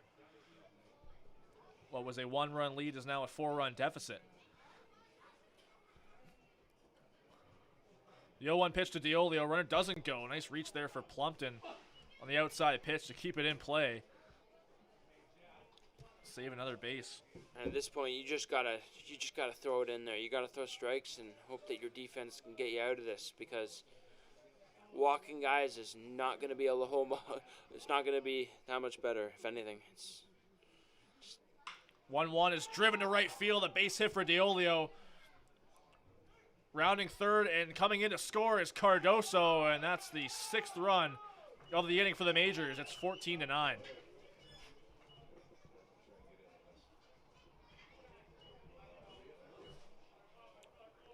Here comes Josh Matlow out to the mound, and it looks like it's going to be another pitching change. Ryan Lacasse has been warming for quite some time, and he's going to be the next arm for the Baycats today.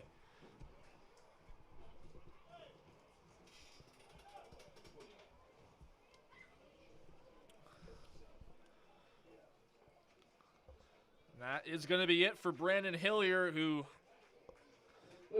got 1 out, but he can't get any more. Next up is Ryan Lacasse. Another pitching change to the Baycats. We'll take a break. We'll tell you all about him when we come back on Baycats TV.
Dreadful inning for the Barrie Baycats continue. 6 runs for the Majors here in the 9th, and that last hit by Eduardo Deolio to knock out Brendan Hiller was the 20th as a team for London.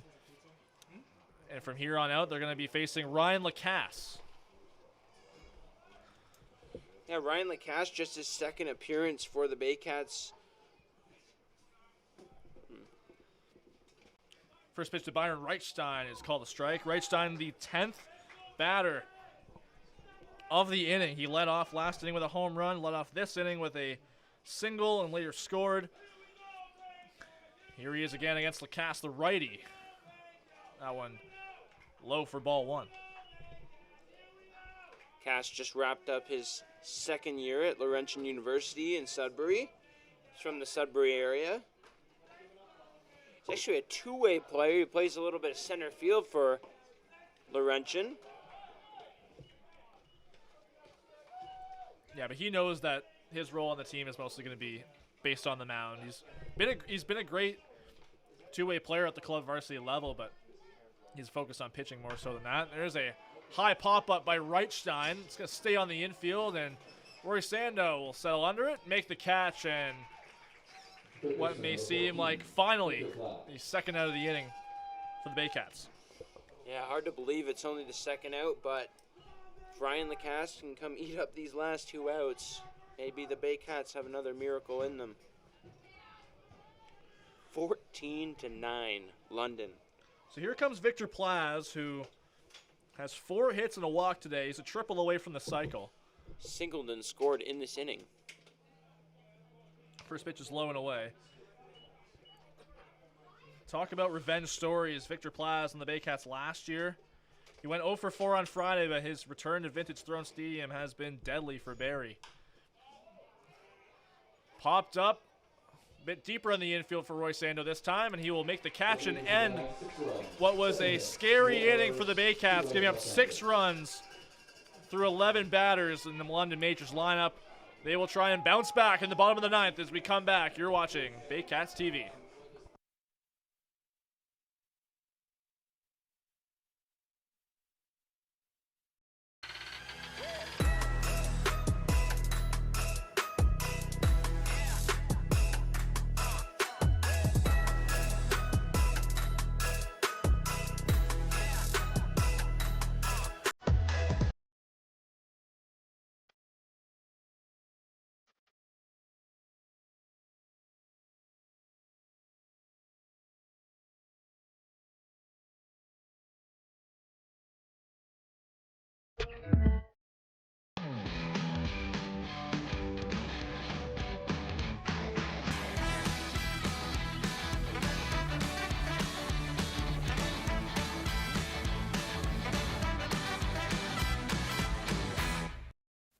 From basic to cosmetic dentistry, Smiles on ESSA Dental has all your dental needs covered to knock your oral health out of the park.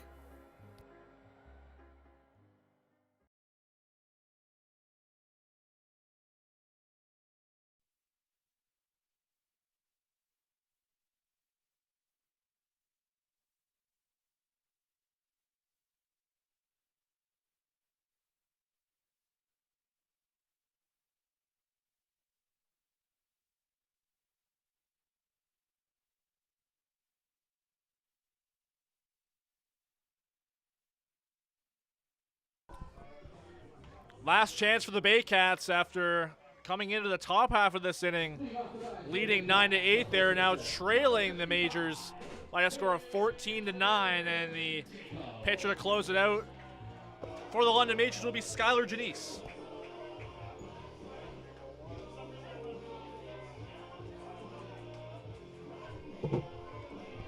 Hayden Jacob will step in to lead off in this inning, and then after him, it'll be Tyler Plumpton and Karsten Burns, 7, 8, 9 in the Baycats lineup against Janice.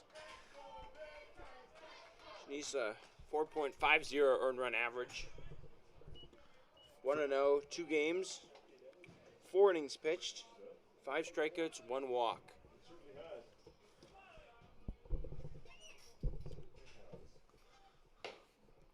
The 1-0 now becomes a 2-0 count. Janice, a 2011 34th round draft pick by the New York Yankees. Before making his way to the IBL, he had a 7-year career through a bunch of independent leagues, including the Frontier League. Before making his way to the IBL in 2022, winning a championship with the London Majors.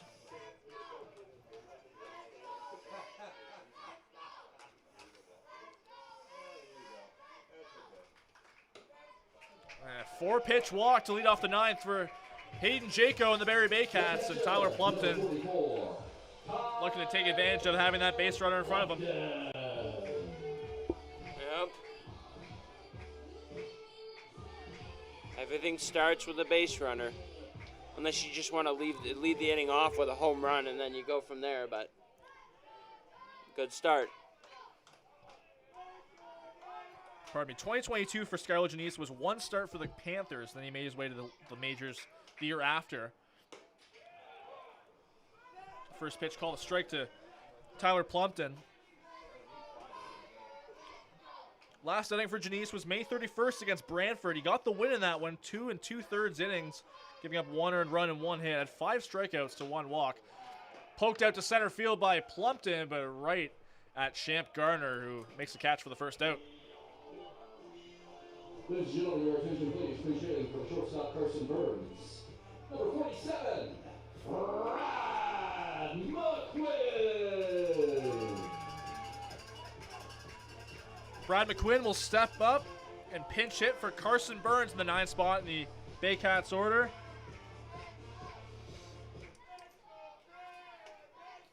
Had a huge multi-hit game, 3 hits against Chatham last weekend.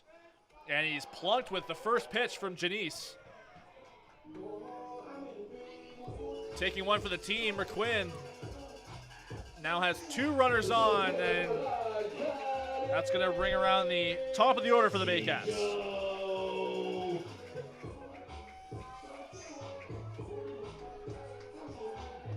Baycats need 5 runs to tie and 6 to win it. 1 out and 2 runners on.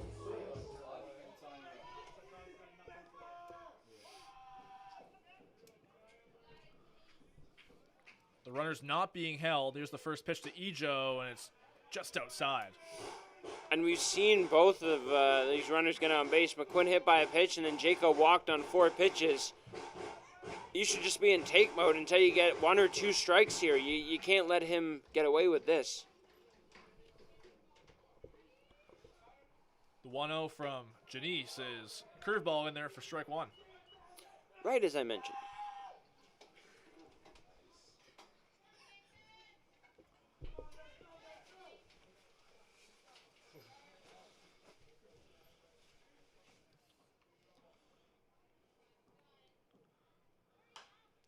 Foul out of play on the right side. This ballpark has really quieted down.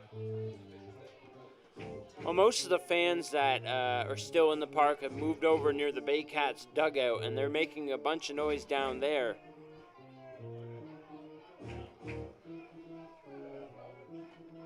There's actually 2 fans right at the netting near the Baycats dugout. 1-2 to Kenise Ejo is grounded to first. An easy play for Caden Cardoso, who takes it to the bag himself. For out number 2, both runners move up. The third baseman, number 26, Alma. So the Baycats down to their last out here in the bottom of the 9th. 2 in scoring position for Adam On, who I mentioned earlier is still looking to extend his 5-game hit streak to 6. Is his last chance.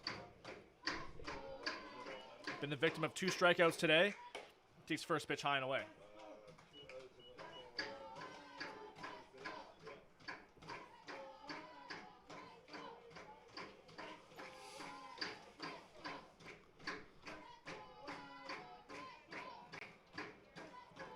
Ricky Phillips on deck. Here's the 1-0 pitch. It's called a strike.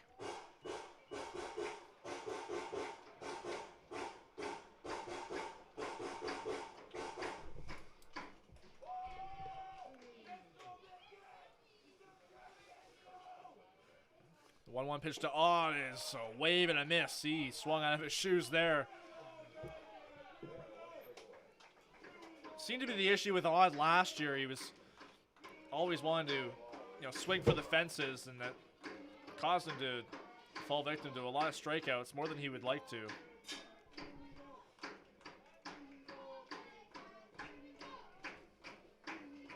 Down to the last strike. The 1-2 is grounded foul.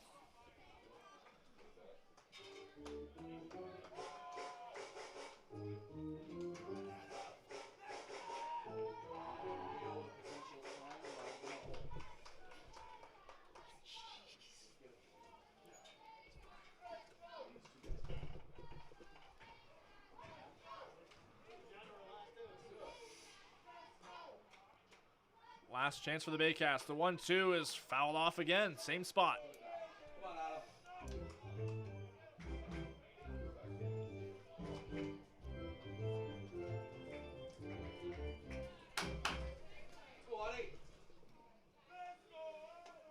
Brad McQuinn on second. Hayden Jaco at third. Adam Odd down to a 1-2 count with 2 out. The pitch from Janice is fouled away. That one on the left side out of play. Protecting the plate here down to his final strike. I think he realized from that heavy swing he had on the second strike. Now he's really got to be much more protective with his team against the wall. Janice steps off.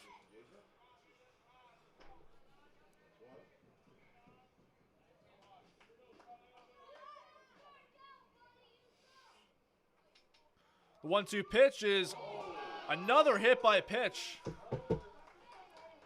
Looks like Odd got that one. It's kind of in his thigh, and he's limping as he gets down the first base line. That's the second hit by pitch of the inning for Skylar Janice. And that'll load the bases. He's trying to walk it off. Flips the bat away. Still limping over there at the first base here. And Josh Matlow's going to come over and check on him as well at first base.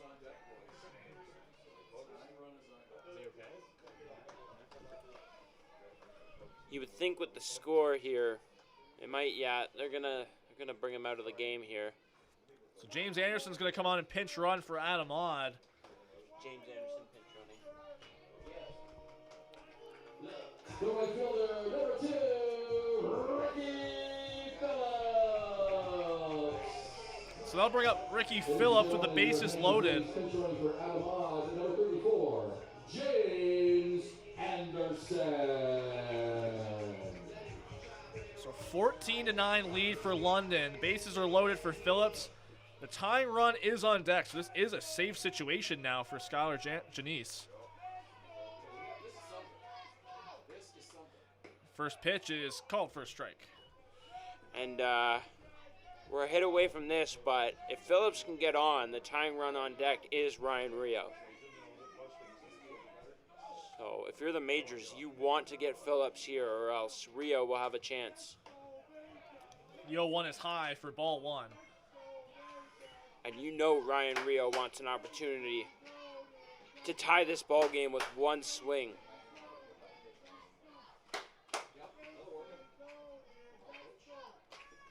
Three free passes have loaded the bases. There's a ground ball to short. And on to second for the easy out to end the ball game. The London Majors, with a huge 6-run ninth inning, take a 14-9 lead, strand the bases loaded in the bottom half, and take this one 14-9, getting back at Barrie for a 4-0 defeat in London on Friday. And Sam, it just seemed like they were out hitting Barrie throughout the entire game, and it all culminated in that 6-run ninth inning, finally taking the lead after not having it throughout the entire game. Yeah, they just simpled things up in the ninth inning. A few bunts, a few just singles to left and right field, and they just piled them together, and they saying, hey, we're not out of this game, and they pounced. 14 runs in total this whole game. Both teams trade road victories this weekend. Baycats will be back in action on Thursday, Julius, and they'll hope to rebound from this one. Yeah, that small ball effort from London in the ninth, they ended up putting 14 runs up on 20 hits against the Baycats, who mustered 9 on 9. 3 full days off for the Baycats until their next home matchup on Thursday against Brantford. Thank you for tuning in with us on Baycats TV. For Sam O'Coin, I'm Julius Hern. Special thanks to our entire Baycats TV crew today for an incredible broadcast. So long from Vintage Throne Stadium.